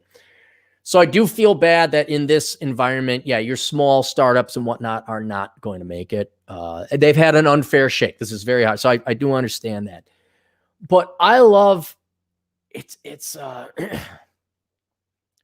purging of the stupid at the same time, because none of these places were going to make it that much anyway. I just like how it's like, no, we're going to end this early. We're not going to, it's a good thing that happened to them. We're not going to have you waste the next 10 years of your youth trying to get this bar off the ground while you borrow money from family and friends and you bankrupt everybody for it to inevitably fail anyway. And so I do like to see this kind of come in and this fire clearing out the brush of the forest so that stronger, better trees might grow. But I was getting real sick and tired of that brew pub culture. where they all started to look the same. There's so many brew pubs going on. I'm sure it's across the nation, but I remember 15 years ago, like, okay, it's unique, it's new. I rode my motorcycle through Salida, Colorado. Like, go to our local brew pub. I'm like, all right, I will. I'm like, oh, this is cozy. And then after a decade of that, I'm like, they all look the same. Oh, hey, are you going to take a log and cut it in half the long way, turn it upside down, lacquer it, and make it a bench? Oh, nay. Hey, bro, can you be like hipster millennials and like have all the piping go all around and then have like light bulbs, but without any kind of like lampshade around, just those light bulbs that hang? Ooh, boy. Hey, I got another idea, ladies and gentlemen. Mason jars. Let's take mason jars and like hang them up there, and that'll be so organic and pretty. Did see that at enough millennial weddings.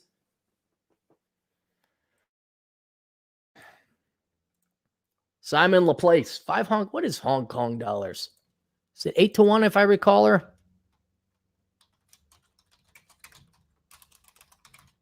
What do we make? 3 cents? 13 cents. Yeah, about 1 to 8. Okay. Hey, that's $3. All right, thanks, buddy. Cap, you should check out Tim Dillon, comedian. He has the same take on politics as you. Not worth it. Enjoying the decline. All right, Tim Dillon. Maybe let me write that down. Okay.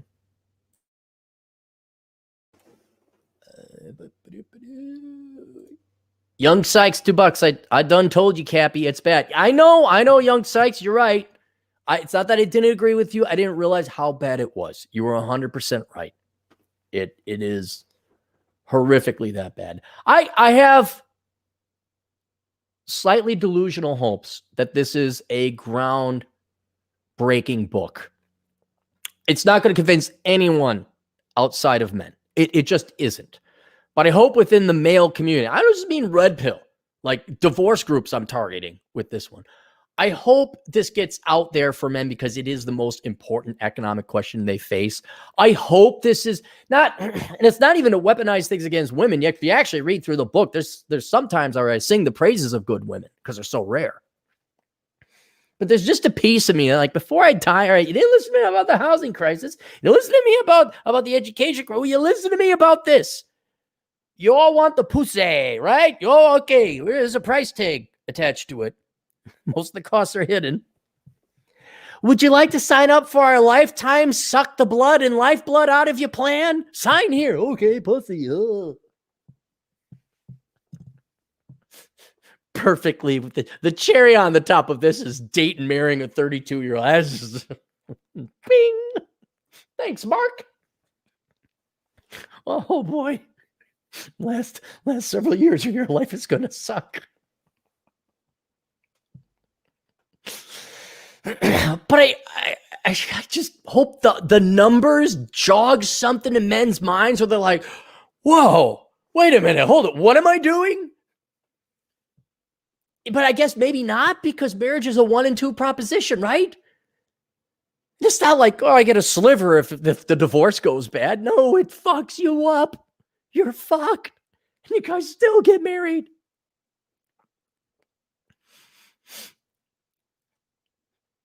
And this isn't like a call to boycott women. It's just so men go, hang on, I have some strings attached. Like, you will have your own place and I will have my place. And we can court, we can date.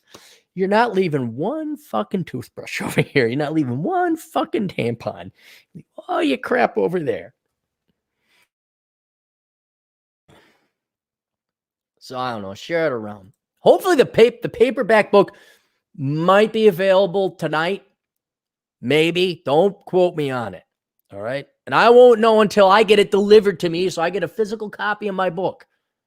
So I can tell, okay, yeah, the things aren't blurry and everything looks fine. So, I mean, just be aware that if you buy it, you're like, oh, this isn't right. Juan the Aztec Patriarch for $5. I still go out with my friends hunting at clubs and I enjoy it. Oh, hunting girls at clubs. I'm like, oh, you're at a hunting club? Shows you how old I am. I go to like a horse and hunt club. We unconsciously challenge each other on who's the alpha male that can get laid first. You're insane. Juan, are there any good-looking gals in San Francisco? I don't mean that as a funny, haha, liberal slam. I do mean that. Like, in a town like San Francisco, Are there any good-looking gals? Or is it, okay, let me guess. Is that the Latino clubs are still going to where the younger gals might still be attractive? There's not a bunch of white middle-aged Karens with their master's degrees. The Competent Man, you cynical bastard. I am sure it's true love, Anna. Hey, Dave Little's back. We haven't seen Dave in a while. $5. Working a full-time security job now, part-time remote tech support job. I love it. I've also taken up smoking cigars. Good. Thank you, Cappy, for setting me straight. Good man. Good man, Dave. Let me know if you need some advice on cigars. I have my preferred favorites. Rob Fogolski, our Polish agent in the field, part of the 1099 Superior race. Been a bit since contributing to the Poop Fund. Spent a week in the White Mountains. Oh, yeah. Hiking, exploring all over New Hampshire and Maine. Amazing people still wear masks in the middle of the woods. We're all in this together. Until we start narking each other out to the cops.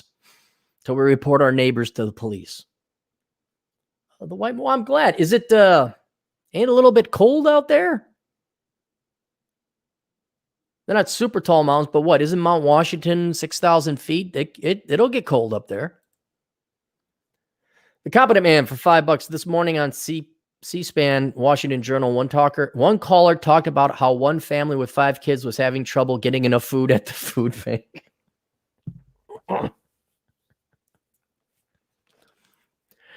I really should just set up, the Clarey School of Escaping Poverty. Okay, all you guys over there get a vasectomy. All you girls over there get on birth control. And my job is done. And that's it. Thank you. Good night, everybody. I'll take my $100 fee, and now you won't be Poe. It's not hard. It's not hard. But it's the psychology. See, I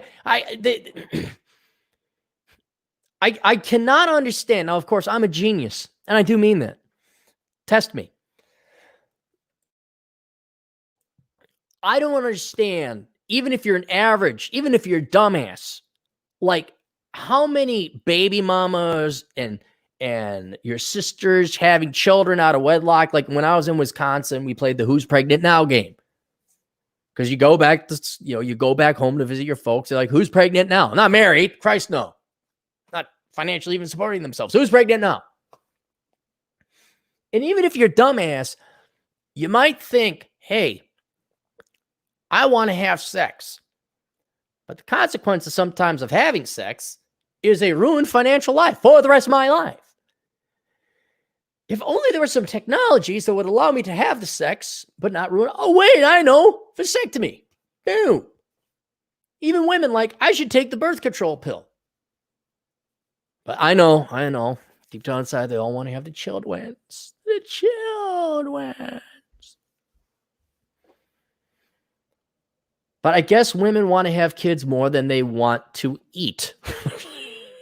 I guess women want children more than they want to enjoy a life and not suffer in misery and pain. Whoa.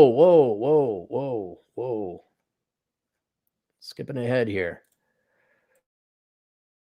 The Competent Man. Geez, man. Competent Man. Thanks for all the money. When does Operation Evil start? It starts probably next year. I might just do a little bit of work. I got to do a lot of research for the first project. So I'll probably do that. I can't just do asshole consulting and writing blog posts and promote. I'm sure I'll tinker and fidget here and there. But I won't launch it until really next year. And you guys won't know. You won't know because it's not for you. It's not. I tell you guys the truth. I'm going to go and sell lies. I know you guys don't want lies because you want the truth. So that's why I tell you the truth here. But you might be able to guess it. You might be able to figure out, that sounds awfully like Clarey's Operation Evil. You'll know when Operation Evil is a success because I'm going to dress like those gangsters. I'm going to have a dumbass crown. I'm going to have big wild gold rings and chains and money. I'll be like, oh, look out. Hey, Operation Evil came due. Why did I waste all my time working hard telling people about economics and research and numbers? All I had to do was tell them lies. Heroin money of lies. Guardian Knight for $15 generous. Thanks, man. He doesn't have anything to say. Well, thank you very much. All proceeds will go to the Poop Fund. The septic tank fund. That's coming along, by the way. I think they might have even put in the septic tank by now. I should take a look at my bill and see if there's a septic tank. James G for $5. Why are we libertarians always consider conservatives the liberals and conservatives consider us too free? Too free. All women take advantage of men. Why are we libertarians always consider conservatives the liberals? Because liberals don't believe it's liberals only care about money. Okay. Remove the social freedoms. Liberals are for some social freedoms, some abortion, non-binary marriage. I'm trying to think what else. I'm trying to think like legalization of drugs. But then they're not for other social freedoms like guns or the right to gather socially with people, like to discriminate, essentially, and not necessarily maliciously, like it's the man's club, and we just don't want no fucking women around. Ooh, wait, isn't that a social freedom? Like I like the NAACP. I don't know, but I think you have to be black to join that. Well, yeah, it's for black people. La Raza. I don't know if you have to be Latino, but it makes sense you be Latino for that. Different groups of people have different reasons to gather. They got to be want to talk. Just let them be. Oh, no, we can't do that. Well, you can be La Raza, but you can't have a white union. You can have a male union. You can have a Christian union. So they're only for, but what it really boils down, left, don't even bother with the social axis on that political compass map. They just want your fucking money. That's why sometimes they're for certain social rights and sometimes they're against it. There's no consistency there, but they always want your money. And so as far as they're concerned, if you voting for lower taxes, you're conservative, you're evil. One of the funniest insults / compliments I ever got in my life was, you're a radical libertarian. And as I'm saying, so what? I really want to be left alone? I really want you to have your freedoms. What do you, I really want to leave you alone too. What is, yeah, look out. He's really not going to want to invade or lord over you. He's going to really leave you the fuck alone. But since you're not you're a libertarian, you're not giving up your money, you're lumped in with evil right-wing fascist, white male. Well, you could be a black female for all I know, probably not with the name James. Doesn't matter. You have my gimme dats. Now gimme dats. Don't overthink liberals beyond just being mere leeches. They're just parasites. That's it. That's all they are.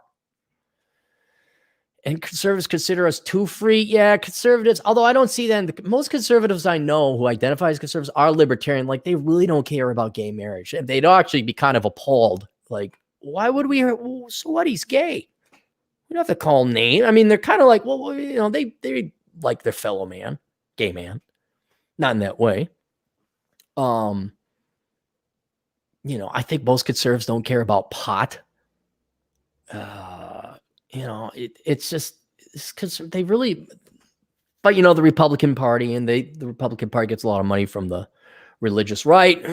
And so they have to kind of toe the religious line, although that's kind of thankfully gone down since the 80s and the 90s. You don't have to really hear about that. PC Specs, DJ Aftershock for $2. Don't know. That's like another project. That's just going to take my time. And right now, I don't want to even bother with that. I want to go to the gym. I want to smoke my cigars.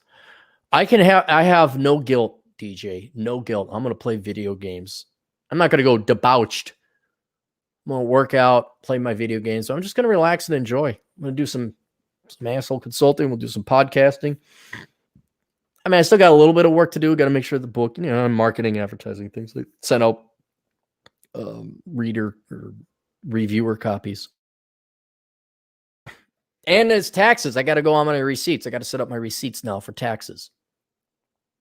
So that's going to take at least a week of work. I made a Bumble account, James, for $5, by the way, and met a 32-year-old who wants a baby with me before meeting me. It is really interesting. Yes, she has had an abortion. Strange times.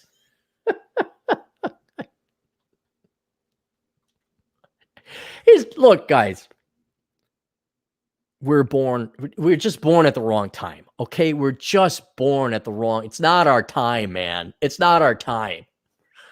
And given it's not our time, you got to look at this and just laugh your ass off. I mean, you got to take what you could get, man. It's the classic, the meme where there's somebody biking on a bike with a stick and they throw the stick into the spoke and then they blame whatever.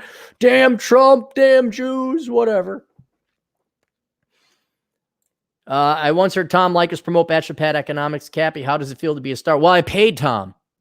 Yeah, if you guys want advertise on Tom Likas' show, I should probably go and run an ad on Tom Likas' show. But yeah, without Tom Likas, I would not have been anywhere near this successful. And I don't know what his rates are now, but his rates are very reasonable, very affordable, especially for a guy with that kind of pull. So I know he's back to podcasting. Although I don't know, it keeps changing. But yeah, I cannot recommend Tom Likas enough for advertising. If you guys have something that you want to advertise it with Tom. Oh, darn it. We had Osama. There we go. Osama Abdu for $5. Shout out to the chat. Cappy, how do you go about scheduling your week? How much time do you decide to spend to YouTube versus writing versus cold draw? This is a good question because I think this is going to happen to more of you young guys and you young gals listening as we leave the corporate office and we're working remotely. I don't have a schedule. I have a chore list of things I got to get done. A lot of it is just eating the right things to lower my cholesterol, so it's not terribly exciting. But things like asshole consulting, one article of work, save money, workout. Those are like the no booze. That's another one that I have. So there's like 5 key ones and a bunch of like eat oatmeal, take your vitamins, that kind of thing. But as for work, there is no schedule. And what it allows me to do is respond to what's mission critical at that moment in time or what is most profitable at that moment in time. There's been times that the Twitter or something's been going on, and I hate Twitter. I hate social media, but I have to be on that. Not like on it, but like, oh, I better toss in this or throw my 2 cents in. So I wake up, I get my coffee, check the email, see what's going on. Like Cappy command. Except instead of like this, cool 1980s Russians versus the U.S. movie where at a command central and there's screens and intelligence analysts. Yes, sir. And everyone's on a microphone. It's me sitting on my laptop in my pajamas in my bed. And then I was like, okay, asshole consulting. A couple people I got to do asshole consulting later on today because there's a fair amount of people that have been waiting 5-6 days to get the responses. So I'll do that. A lot of times, this is very common. I'll do one asshole consulting video and then you high-knockers all show up and then start throwing money at me like I'm a stripper or Chad Elkins with a thong on. And obviously I'm going to stick around for that. I'm not going to, oh, fuck it, turn off the money valve. Fuck that shit. It's like, I'll keep going. Give me a chance. I will take the septic tank money. So obviously I'll stick around for that. All of a sudden we've gone easily 45 minutes beyond the 15 minutes it took me to answer a question.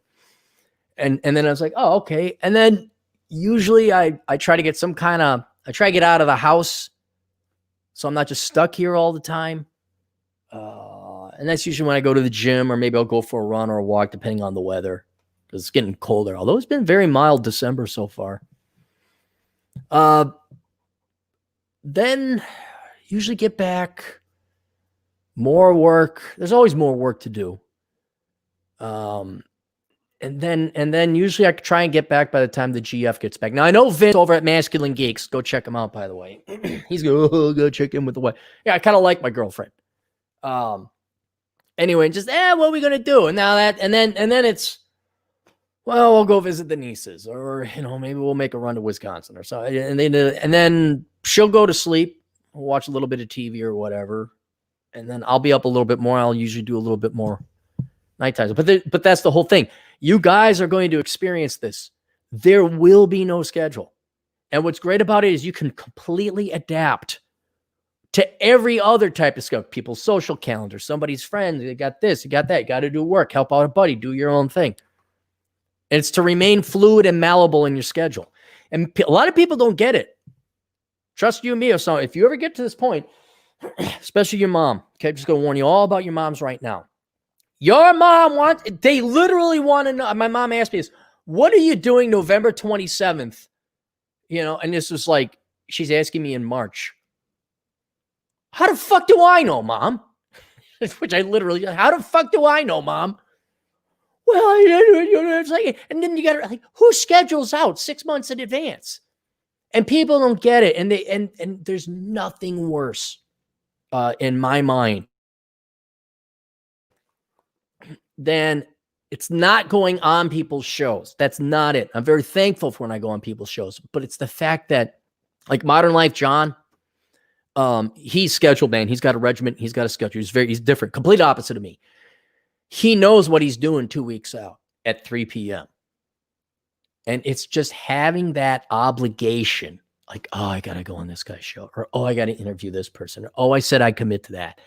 And that's what gets you, because you're no longer free. Like, you got to be in your, like, right now, I can hop on a flight to Vegas, throw my mobile command stuff into the backpack, my microphone and the little webcam, and off I go. And that freedom is probably the nicest luxury good I have. Forget whatever nice things I might own, like my coin collection or my guns. I really enjoy just getting a car, driving to Denver. And so if you get to that point, however, whatever career that might be, programming, 1099, or Robert Fugolski, 1099 superior agent in the field reports, there is no schedule. I don't say, oh, I'm going to do this. And as I mentioned before, I do things project-based. Like, I bang out the book. Bachelor Economics. Well, let's not use Bachelor. That's at the bottom of the pile. This book here, almost 500 pages, okay? That took me 3 months to write. Of course, that was interrupted by a cancer scare that lasted 2 months. But, you know, like, how could you write? Because I hate writing. You get it done. And that'll anchor me down. But once that's done, boom, then it's free time again. But I think that's going to happen to a lot of you, because there won't be like, oh, when do I get up? Well, I don't have to really be in work. I think that boomer industrial revolution era of the United States, where we come in for 3 8-hour shifts and we run the machines and you clock out, I think that's going away, especially if you're a white-collar worker. Eddie Wolf for €5. Please don't start your videos with absolute silence. I always wonder if my headset is off. Okay. I don't think I do.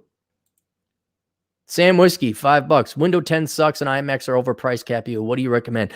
Interesting you mentioned that, because I had to use my old Windows 7 machine to upload, because I had Microsoft Word on it, because I use Office Libre on my other book. So I was writing the book of numbers in Office Libre. And when I try to upload that to Amazon, it wouldn't take. So I had to go and open up the files in Word, reformat everything, and then it would upload to Amazon. And what was interesting is when I turned on my Windows 7 machine, it started updating. I'm like, I thought Microsoft wasn't doing it, but they are. They are still updating Windows 7. But otherwise, I have Windows 10. It's all right, but I don't play video games or anything taxing. I think this is the most taxing thing I do is the browser. Based on the resource consumption. Simon Laplace, 10 Hong Kong dollars. I don't know what that is. Anybody know what that is? It's very pretty. I like the characters. It's very pretty.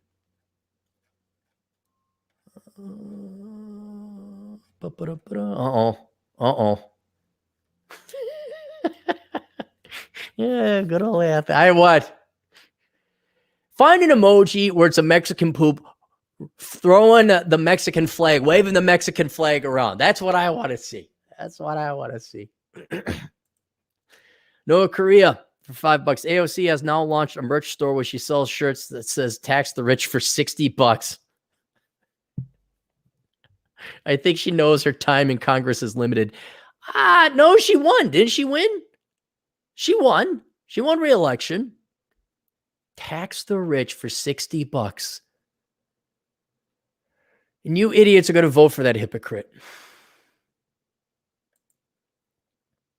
How sad is that as a statement? Tax the rich. What, can't you go make... The rich aren't holding you down. They're subsidizing you. They're making it easier for you. What do you mean tax the rich? Why don't you go make your own damn money? The life you have when it's like, I need other people's money. It's like, do you know anyone who's a happy panhandler? You ever drive past panhandlers? You see them. Do they look happy? Do you want that life? Just because these people aren't out on a corner panhandling doesn't mean they're not panhandlers. Can you imagine what it's like to be that? I need other people's money, cuz. You look at AOC's background. After college, all she did was apply for government grants so she could write children's books and other nonprofit crap. Like, what's that like?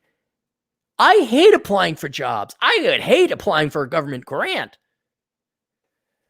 There was that feminist in Australia who made headline news saying, I don't know, kill men, or it was something beyond the pale. It was true misandry, not regular feminist critique of men, which I will draw a line. This is real like kill men. It was something like that. And then the provincial government that found out that she had a $20,000 grant. Like, okay, I know that angers you that hardworking men and women pay for this true misandrist and worthless parasite's career. But what's that like where you got to apply for a grant and beg and plead to get handouts to keep up this facade that you're somehow a professional or self-supporting adult?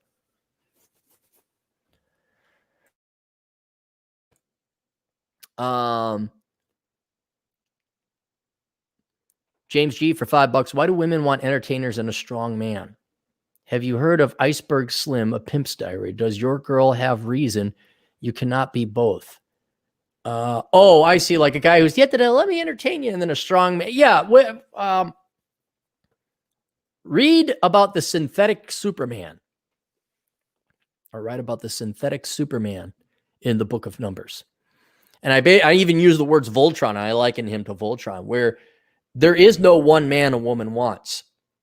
Okay. And if that guy does exist, there's a billion other women after him, and she just isn't going to get him. But they can piece together a synthetic Superman like Voltron.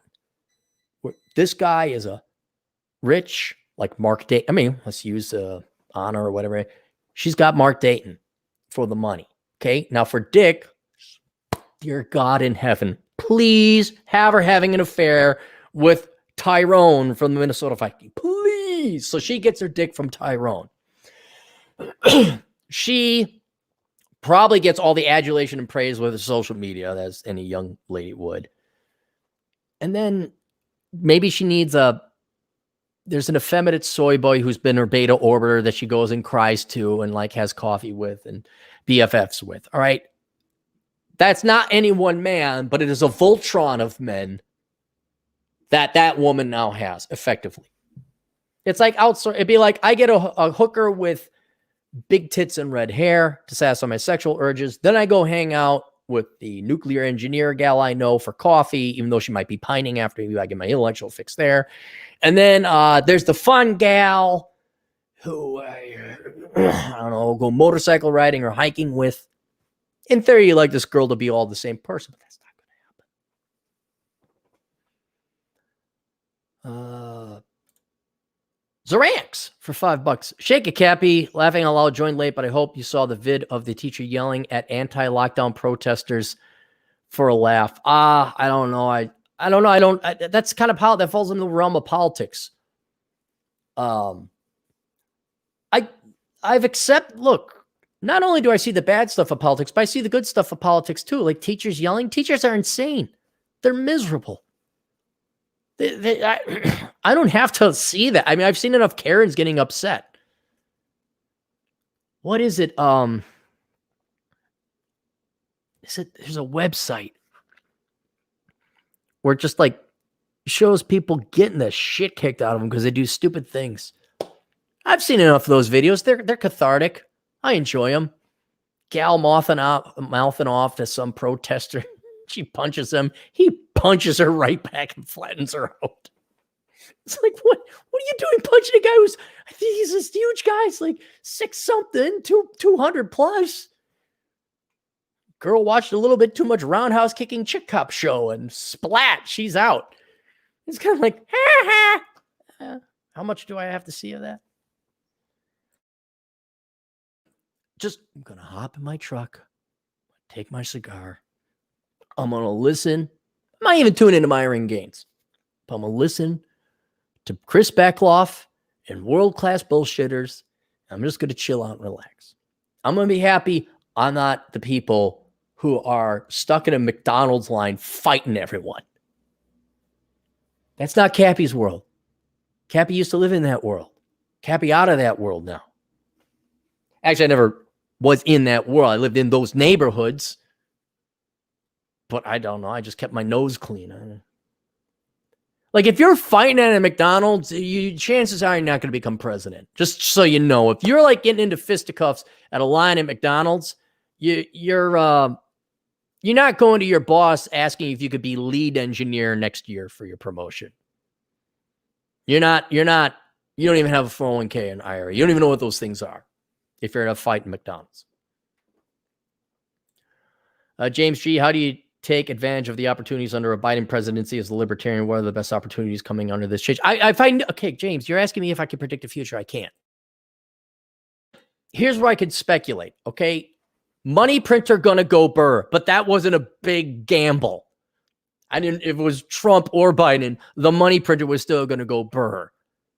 And that money was going to end up somewhere. It's going to be channeled through the financial markets, specifically the banking system. It's going to be really lent out. And where we lend it out is where the prices are going to increase. So I think housing is going to go up. I think stocks are going to go up, not up in value, up in price. This is the inflation part. The money's got to go somewhere. Tuition will go up because we borrow money for tuition. I think health expenses will go up because we borrow for health expenses. People will bitch and whine.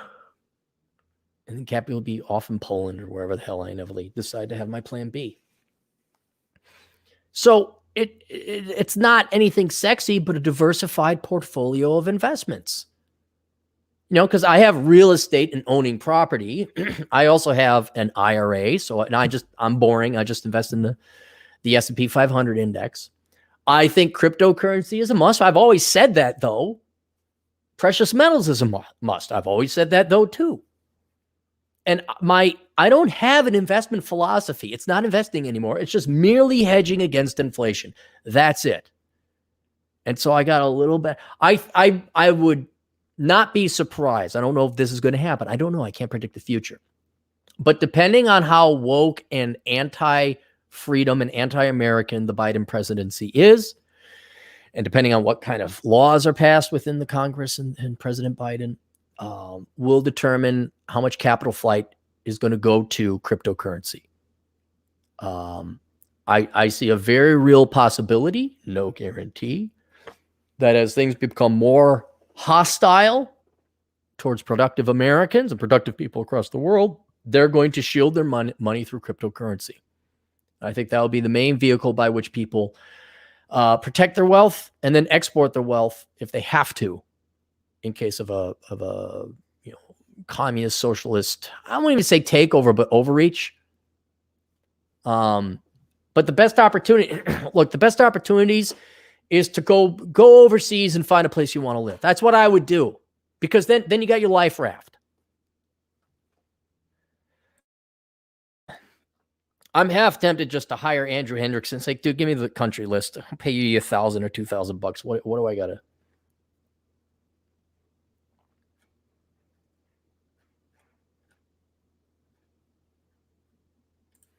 Ishil Blancs, Norwegian.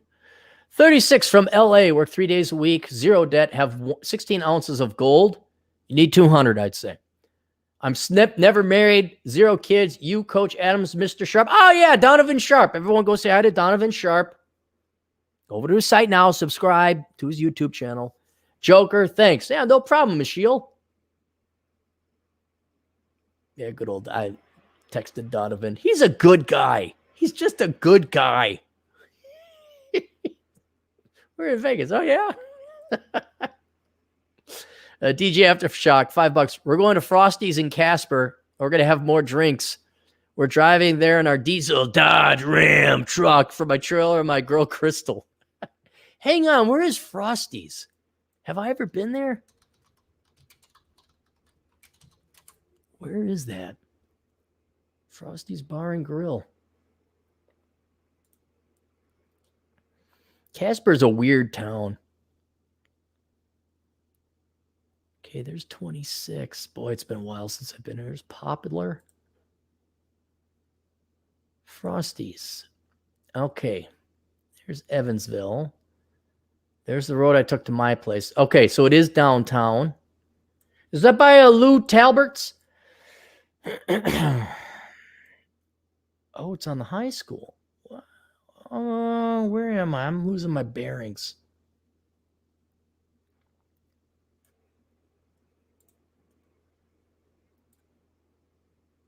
Office Park, Church, Elks Lodge, Sherry's Place, Yellowstone. Man, it's been a long time since I've been there. Cold Stone Creamery. I'll tell you this, there's a good Thai place in Casper. Young man, younger than me, opened it up. Brought my dance classes there. It's a good time. Yeah, I don't know where this is. It's been, gosh, coming up on 10 years I lived there. Man, time flies. All right. We don't have to worry. This is like a Vietnam vet looking at maps of Vietnam. Oh, yeah, that's where we got shot.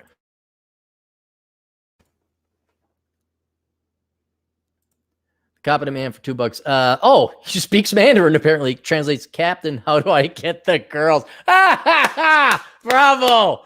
Bravo to our Chinese agent in the field. Well played, sir. Well played. That was, how do I get the girls?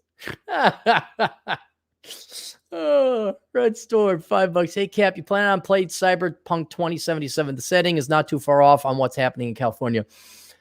No, I saw it for sale, maybe. I don't know. Not the masculine geeks. The world-class bullshitters were not too hip on it. So I'm just going to finish my game. Maybe when Cyberpunk 2077, I can get it, like the $5 bin at GameStop. I expect a repeat of the 1994 and 2010 elections. It could be, yeah, you could have the Republican takeover in the Congress. James G for $2. I mean, take advantage of wokeness for profit. Yeah. No, what do you think I'm doing? Hey, look, the government invested trillions of dollars and decades of time into brainwashing Gen Zers and millennials to just value socialist leftist identity politics above all else. That's their religion. That's their entire value in life. I'm a strong, independent Hispanic female. As a black Latino tramp. Whatever. Okay, you invested all that money. Hey, look, you want to see the perfect example? When everybody breaks out the gay pride flags and says, hey, gay pride, buy our shit. Right? It should be so condescending to people in the gay or non-binary community that we put a little flag out, come buy our shit. Like, yeah, here at Asshole Consulting, fuck off, yeah, we hit everybody. But as long as you got money, come on in.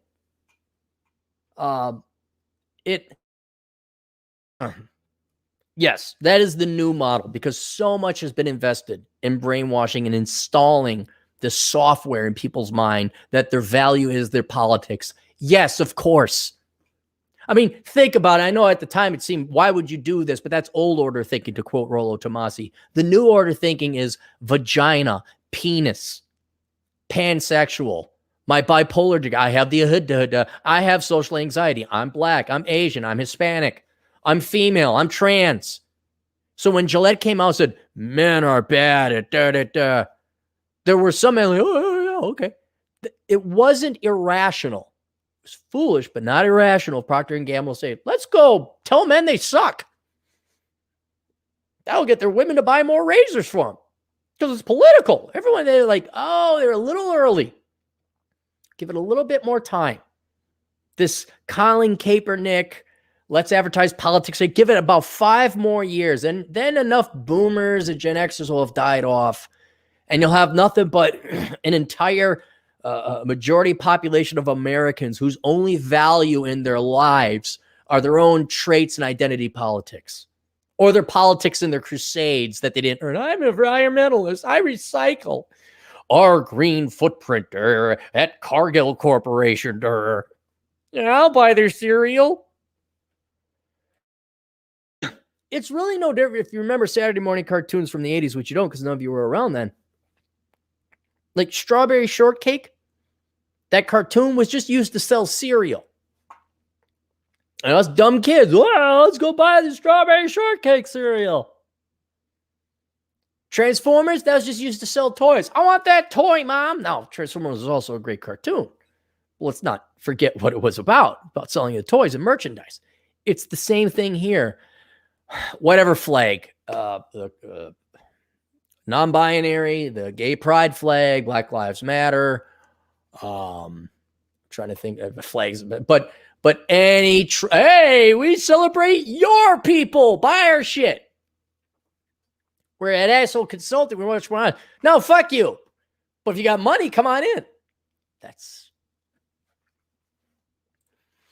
Eddie Wolf, €5. When will cryptocurrency be outlawed? It will never. Well, okay, they can pass laws against it, but like drugs, I don't think it's going to be. You're not going to get rid of it. See, drugs are illegal. Okay, so we don't have them.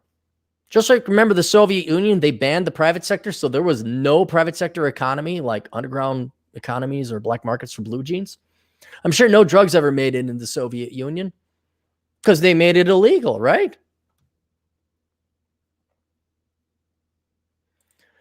Noah Korea for another $5. Starting to invest in silver, specifically American Silver Eagle coins. What website or place do you go to? I go to, let me make sure he's still up.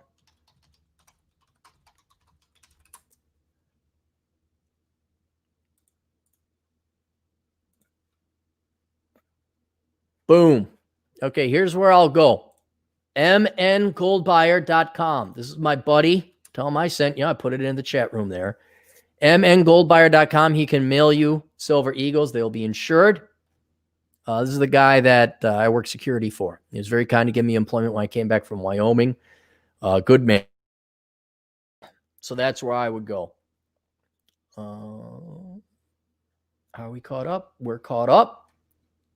Boom. Let me get to the sponsors real quick here. Where did my sponsors go?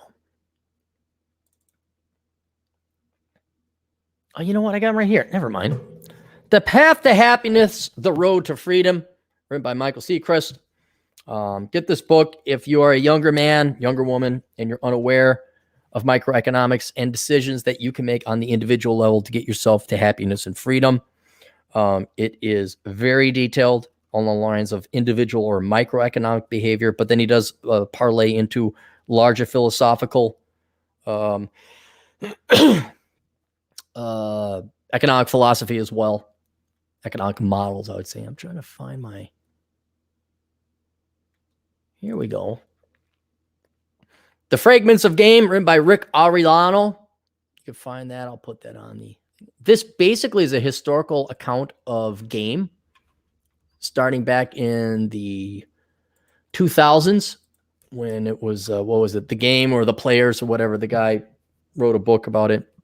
And what Nick's done, he's gone through it and said, okay, what was a fad and what is stuck? What are like long-lasting rules that are fundamental to game? Whereas that was just wear a funny hat before online dating was even a thing. So you can check that out there. What else? No, that's an article. Pirate Book Takedown. Go to Pirate Book Takedown if you're an author or content creator and you want someone to take down people who are lifting your content for free. He'll find all the different places offering your book or your content for free, give you a list, and you could go ahead and follow up with that list if you want, or you can pay him a lot more money to go and take down that stuff and send the DMCA takedown notices there as well. Better Bachelor. I mentioned Better Bachelor before. Check out Better Bachelor over on YouTube. Piero San Giorgio. I was on his show not too long ago. Let me put him up here. He's written a ton of books. Very charming guy. Lives in Europe, has a very unique accent. I think he speaks Italian, French, and English. And he has a bunch of survival books all in French, English, and all that. But Piero San Giorgio, if you're looking for a different podcast, a little bit more along the lines of a survivalist, you can find him. That's Piero San, S-A-N-Giorgio. Turd Flinging Monkeys, 13 Rules Not to Be a Fucking Cuck. You can find that available on Amazon.com. And also check out his channel on BitChute. Turd Flinging Monkey. Just be prepared to have shocking and disagreeable things said. Especially when it comes to robot dolls and women's rights. Where'd it go? Masculine Geek. I told you guys about Masculine Geek. Or the Masculine Geeks. But check out other podcasts as well. The Goddamn Bacon at thegoddamnbacon.com. Rob Says at robsays.net. Jack Napier's Red Evening. You'll find him on YouTube. And the Black Brigade. Everyone go to blackbrigade.org. Or if you want, go to this website. I'm going to give you the website. You guys remember DT and the Man? All right.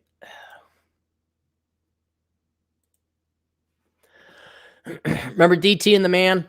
DT, he went on to continue on with the Black Brigade. I put the channel down there. He really wants you to subscribe so you can get over 1,000 so you can start monetizing. This would be wonderful because I told them 5 years ago that they should monetize. Oh, no, we don't know. You don't know what you're doing. Oh. Anyway, he has moved on from politics to philosophy. He's now going the happy nihilist, as it were. So go check out his channel and subscribe there. Academiccomposition.com. Go there and have Alex and his crack team of writing staff write all your papers for you. He's also looking to hire people in marketing. He's always looking for writers too, but he's desperate short need of supply of marketers. It's not fun work. It's not sexy work, but it's work that pays.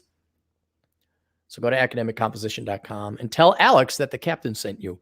Bunkerbasics.com with Bunker Bob. Go to bunkerbasics.com with Bunker Bob to learn about surviving in prep. Remember how I built the life raft? Well, that's a great place to start, don't you think? Go to bunkerbasics.com. Tell Bunker Bob I said hello. And The Science of Mastering Women would make a good companion piece, I think, to the Book of Numbers, written by Linda Gross. Go to this website I'm posting here below.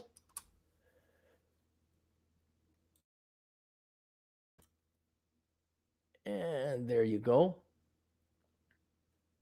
And check out her book and her podcast. She has a podcast as well. And then finally, if you want to help out with the old Capmeister's whatever fund, it does go to the septic tank fund and then the lowering the mortgage fund. Literally all pros. Okay, I did spend $50 on my video game. I'll tell you that. I did do that. And I did spend $14 on the the Pepe Le Pew coffee mug. But come on, that was worth it. That was totally worth it. But the lion's share of your money does go to the house. It does go to the septic tank. But if you want to help out in other ways, you can go to olderbrother.com/donate, of which there are 3 links there that you can help out the captain. The first one is a link to my PayPal account, of which you get nothing. You get absolutely nothing. You're just giving me money. So don't do that unless you're incredibly, incredibly bored. The second link is this link to my Subscribestar account, where you get access to all of Mary Jo's pinups. Sanity is the Future of Wealth, which, by the way, I did publish. You don't have to be a Subscribestar guy. You can get it's just an essay. It's not very thick, but that is available for sale on paperback and Kindle. So you get access to that. And then you get access to all the road trip podcast episodes, which is just me rambling, doing a really shitty job podcasting from my car or truck when I go out hiking or road tripping. I think there's like 10 or 12 of them now. And now that I'm back, I can go back to doing regular content for my Subscribestar subscribers. And so you get access to all that. There you go. And then the third option is the third link, which is the link to my Amazon affiliate program. If you would kindly go to olderbrother.com/donate, you see the Amazon link, you click on that link, and then you do all your Amazon shopping online. You do not go to Amazon first because Cappy don't get the coin. You got to go to olderbrother.com/donate, click on the Amazon link, then do your shopping, and then Cappy gets a 5 to 6% commission or cut on all your purchases. You don't pay anything extra. So it's a win-win. We're taking money out of Jeff Bezos' hands and now his ex-wife's hands because she's half owner basically of Amazon. Or all the nonprofits she does. Take the money out of the mouths of babies and give it to Captain instead. Take it out of whatever her name was that took him for half. Give it to me, a pretty well-to-do bachelor. You don't want... Look, let's admit it, whatever her name was when she donated all the Amazon stock to all these nonprofits, they're not going to solve a problem. They're not. Have they solved poverty? Have they solved racial and sexual injustice? No, they haven't. But in giving me money, you will achieve the very noble, charitable community goal of making Cappy happy. And who doesn't want to make Cappy happy? MakeCappyHappy.org. Again, the high-pitched one key tone on the piano. Ding, ding, ding. Black and white. I just look up. And then it goes to some serious-looking Karen. Did you know that 9 out of 10 Cappies aren't happy? Ding, ding, ding. And I'm just like, oh, black and white. But with your help, you can make captains happy. Ding, ding, ding. By doing all your shopping at Amazon.com, money will be taken out indirectly from the mouths of poor, starving children to make Aaron happy. Sitting there smoking cigars, all excited and happy. No, we don't want to. I'll tell you that. There's a high. Let me tell you this. I will tell you this. Ask me no questions. I'll tell you no lies, Winston.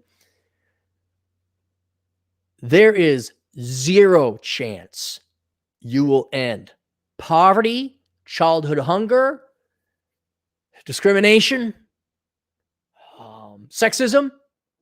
You'll never solve it. But you can make me rich and happy. That is a finite, tangible, achievable goal. You could all make me rich and happy. And if you're gonna donate your nonprofit money, do you want to have it wasted? And oh wow, still the poor, starving children. I'll even send you little cards. Like remember that in the 80s? Oh, we'll send you a picture of the poor, starving kid in Ethiopia that was caused by communism, by the way. Oh, look, Akbar's doing not so well still. Why? What happened to all the money and the resources we gave him? Oh, his mom had 5 other children she couldn't afford. Oh, Akbar died at 16 because of dysentery. All right? You're not going to solve it. Okay? But I will send you little postcards, little updates. If you donate, because that'd be a pain in the ass. I'm not all you assholes would donate $1 and I got to spend $5 sending out. If whoever donates $100,000 to Cappy, I'll send you every year a postcard of me like, hey, your cap. This is the captain you sponsored. This captain was a dumb idiot, Cappy. Look at him. He was all sad and had crappy clothes and had hand-me-downs from Vince over at Masculine Geek. He had an old crappy computer that crappy computer. And then like the next year, your $100,000 donation went to, I don't know what I'd do. Hey, his mortgage is paid off. I'd show you, mortgage paid off. Hey, your money went to help him buy a piece of land in Bulgaria. I'd just be me standing in an empty field. Hi. Hey, look, he got a shirt. But wouldn't be very exciting. But I'll tell you this, I won't die of dysentery. And I will be. The world can't solve poverty, but it can make Aaron Clarey rich. And that's what really counts. It's a good argument. You guys ain't going to cure poverty, but you could solve another problem. I would advocate you make yourselves rich. That's what I would advocate. If there's any extra money floating around, you want to donate it to the Happy Cappy Fund. On a serious note, just do your shopping online through my Amazon affiliate program. Go to olderbrother.com/donate. Click on the Amazon banner. That's all I ask. That'd be fine. Thank you. Oh, and then if you want, you got a couple books. So there's How Not to Become a Millennial. All right. The best book on politics available on the market today. Sanity is the Future of Wealth. That's a short little piece. That's cheap. Worthless. Young Person's Indispensable Guide to Choosing the Right Major. Help out a kid who's stuck at home going to college like, this sucks. Curse of the High IQ. This is for everybody listening because pretty much to tune into this, you have to be pretty smart. And if you're pretty smart, that means you've suffered in ways you don't even know. Reconnaissance Man. Make sure that you know where to travel and live in the United States so you don't go travel around moving a bunch of different places paying realtors fees. The Pets Principle, written by Randy Bentwick. Basically how not to get accused of grape and have your life ruined. Enjoy the Decline, Accepting and Living with the Death of the United States. And my flagship product, Bachelor Pad Economics. Women can let's read that too. But we got that there. All right, you know what? I'm going to take a break, grab a little bit more coffee, and we'll be back with a little bit of articles.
Darling, don't you go and cut your hair. Ba, ba, ba, da, da, da, da.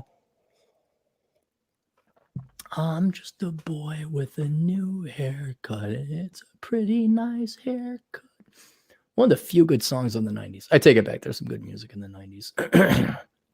Let me make sure we don't fall behind here on the super. James G, $5 after downloading Bumble. Even women who have the power to make decisions hate decisions. Do they first move? Is it doable to unplug people from the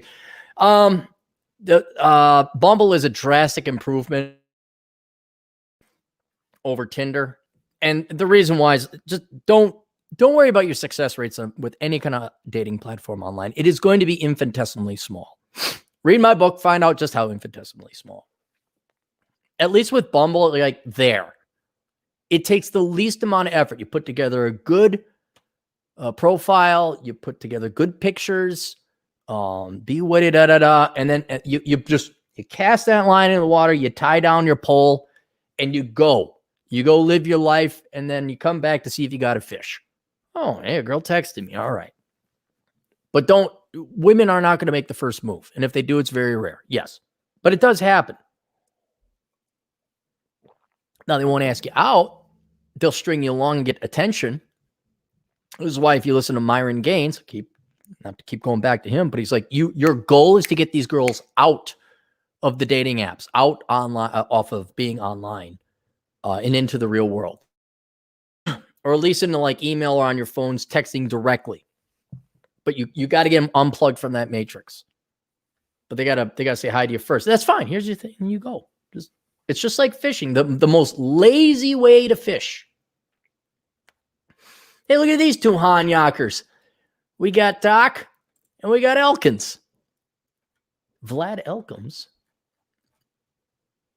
All right, caught up. Boom. All right, where are we? This is from the Post Millennial. Carjacking up 537% amid Minneapolis City Council plans to further to defund the police force.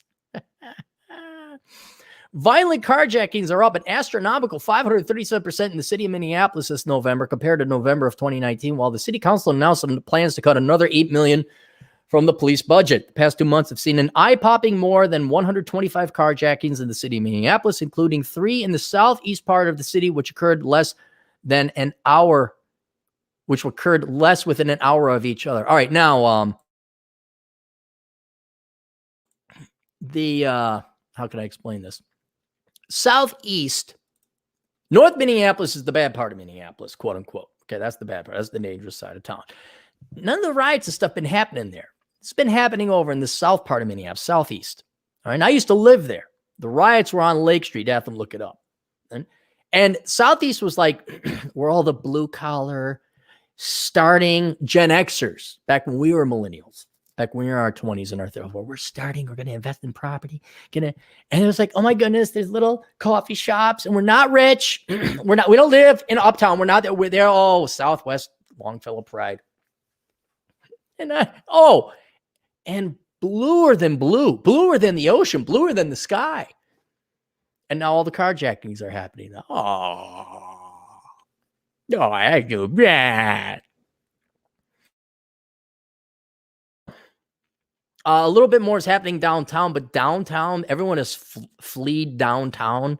Not because of anything to do with the riots, but there's nothing to do downtown. Parking is shit. There were some riots. I take that back.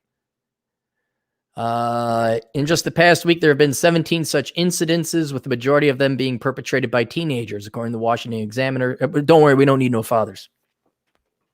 Carjackings weren't even tracked as a separate crime by the city of Minneapolis due to them previously being such a rare occurrence. However, to date, in the year 2020 and after going back retroactively, officials found the running total of carjackings is clocking in at 375 or more. The numbers are staggering. It defies all civility, any shred of human decency. Oh, really? Like how you raised your little leftist Marxist goose-stepping morons to be? Gee, I wonder if you told the black kids in the city of Minneapolis public schools that they're all oppressed and held down by whitey, and you told all the women they're oppressed by men, and you told everybody they're oppressed by everybody else, and that there's no hope and only the government. I wonder, really? Did you teach them any civility? Or did you teach them any common human decency? I just love seeing what happens when a community just kicks fathers right the fuck out and gets rid of any kind of hard discipline, any of the hard facts. I just love seeing leftism take over, not just the city, but the families as well. And now, oh my God, there's roving bands of teenagers. I wonder why. I mean, you know what? We need another government program to teach teenagers not to carjack, huh?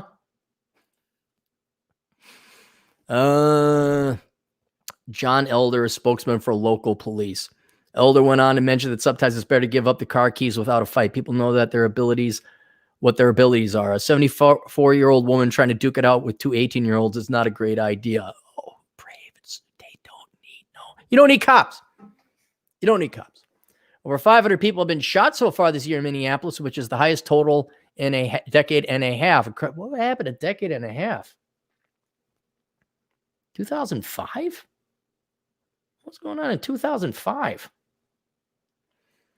Incredibly, the city council still wants to further to fund its police efforts. Boo-to-boo, another $8 million. More than 100 officers have left the Minneapolis Police Department this year alone. I know you may be upset that the carjackings are affecting victims. There are victims, and you should be against carjacking, obviously. But do realize out of the 375 carjackings, 371 happened to people who voted for that. It happened to leftists, especially if it was happening in the southeast part. Dude, best thing in World War II was when the communists were fighting the Nazis. We should have funded both of them to the hilt. You want nuclear weapons? You want nuclear weapons? Here you go. You got tanks? Here's some tanks. Have some. You want tanks? Here's some tanks. Keep on going. Keep on going.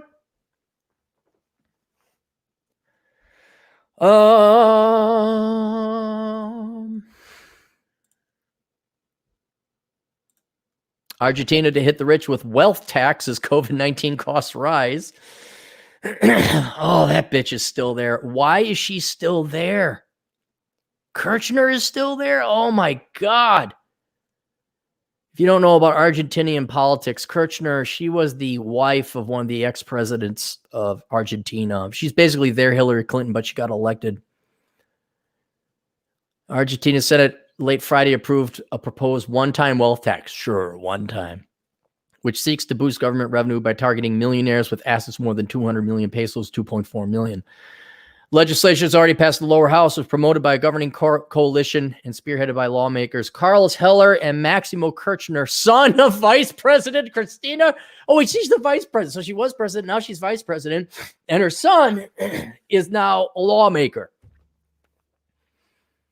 It seeks to plug a gap caused by a plunge in government revenue due to the strict lockdown. Argentina has defaulted multiple times on hundreds of billions of dollars the international community has lent them. Fuck Argentina. This goes back to the 90s when I had to study, when I had to cover them. Just fuck Argentina. Okay? If you think about moving, don't go to Argentina. If you have a business dealings, don't do it in Argentina. Not as bad as Venezuela, but Argentina puts on this veneer that, oh my gosh, we're so cultured. Fuck Argentina. It's like South America's Edina. It's everybody else's money, and they're so proud of themselves. Do I want to look at Kimberly? Oh, Timnit Gebru. This is the AI ethicist, technical co-lead of Google's ethical AI team.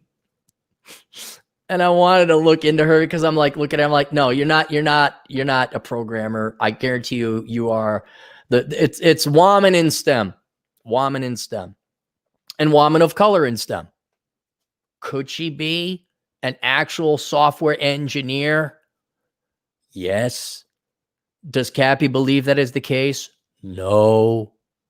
I believe she has a doctorate in some kind of somebody look her up. I don't want to look her up. I was going to do a Clarey test on her. I don't have time. I don't feel like it. I just don't. And she got fired. And now, of course, it's racism. And she worked on the ethics and diversity team. And all I ask is you keep creating these Frankenstein monsters. You keep going after not profits, but politics. You abandon meritocracy and you go for genuine isms. Bigotry. What is the color of your skin? Fuck the content of your character. And then you're surprised. People who got by on the color of the skin and not the content of the character have no character.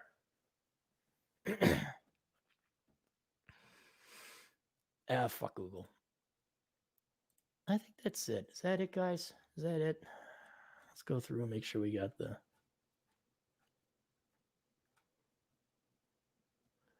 I think we got the last of them. Oh. Al for $2. Minneapolis News. How can we blame this on racism? Yeah, they'll figure it out. Again, remove yourself from the politics. What the fuck do I care happens in Minneapolis? Think about how many decades of generations of leftists have suffered in Detroit, being lied to, hating cops, blaming other people. I haven't even set foot in that city. Think of the literally millions of people who have had to suck in Detroit. Think of Casper is not that big. The hundreds of thousands of people who lived in Hickville in Casper, Wyoming, thinking their poverty is caused by the man or the rich cattle ranchers out of town. When it's like, no, you're a meth head fucking your cousin living in a trailer, spitting out kids you can't afford.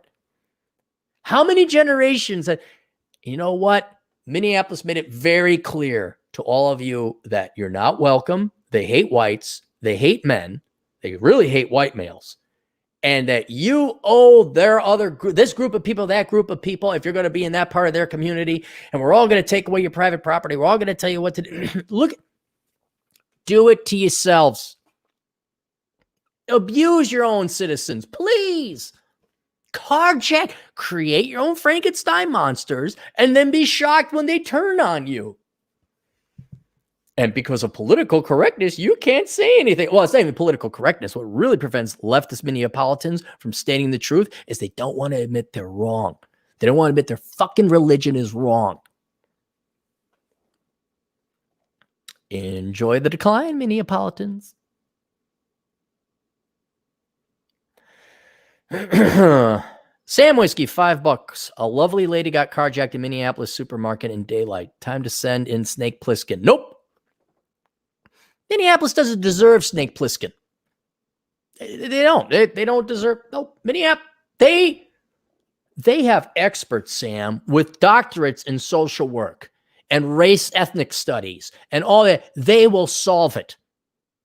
I want to see it. I want to see all these social. Here's an opportunity for all you social science fucks, you frauds, you charlatans. Let's see you clean up Minneapolis. Let's see you turn it around in your little socialist utopia, huh?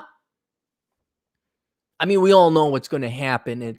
Soon the shit will be in the streets. Don't worry. We'll achieve San Franciscan and Portlandian levels of debauchery. Don't worry. Our white people will shit with their master's degree, will shit just as much and panhandle just as much as those people over in San Francisco with their white people with their master's degrees. Don't you worry about it.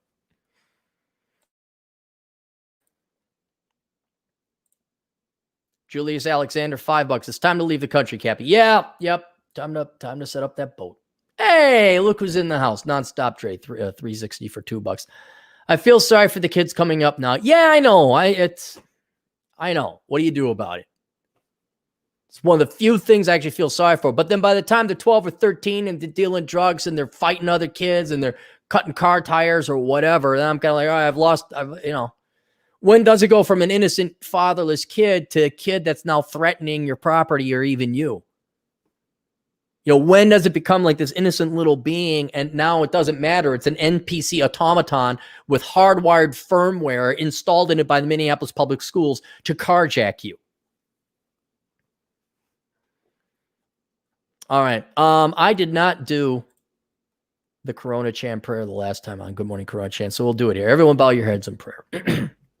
Dear great and merciful Corona Chan, thank you for your non-sentient and zero fucks given truth. The teeth and threats that have been missing so much in the real world that are yet necessary for us to value life, acknowledge truth, and love our fellow man. May your nature continue to expose the evil and parasitic among us, the lazy and those that put themselves above all others, our slave masters who have kept us enslaved, teachers who could be replaced by YouTube, and the stupid and unprepared who ride for toilet paper when there is none. Bless us, O great Corona Chan, and reward us, specifically those of us who were smart enough to have a 1-month supply of toilet paper and who stocked up on 5.56 ammo as a matter of basic insurance policy. And may thine blessing come in the form of lower asset prices, less boomers, less traffic, cheap gas, and near-free airline flights. In thy name, Wuhan, Wuhan, amen. Oop, Al's over here. Was thinking of moving to Colombia. Thoughts? Never been there. Heard good things about, though. Heard good things. Medellin, I believe, is the town you want to go to. Rancid tips for $2. Why do woman bosses hate men when working for them? I don't think that's true. I don't think I've worked for half my bosses, I think, were female roughly. I never got the sense that they hated me.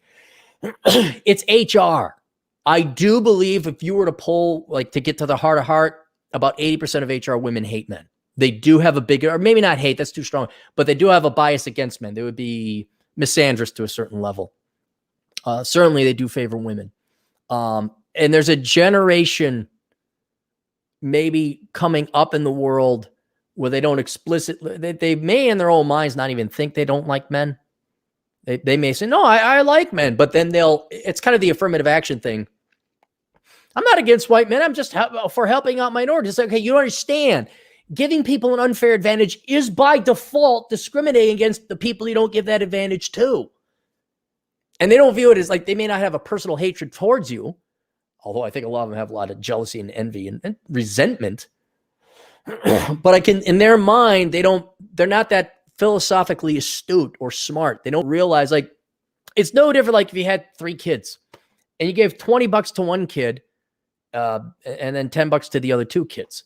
And the other 2 go, well, why'd you give her? Like, whoa, I love you. Just she needs a little bit of help. Well, no, fuck you. Okay, fine. You don't hate us, but you obviously are not treating us equally. So that is the definition of bigotry. Why are you, for whatever traits you may, maybe there was the 2 boys and daddy's little princess. Here's $20. Or you 2 dumb boys get $10. Now fuck off.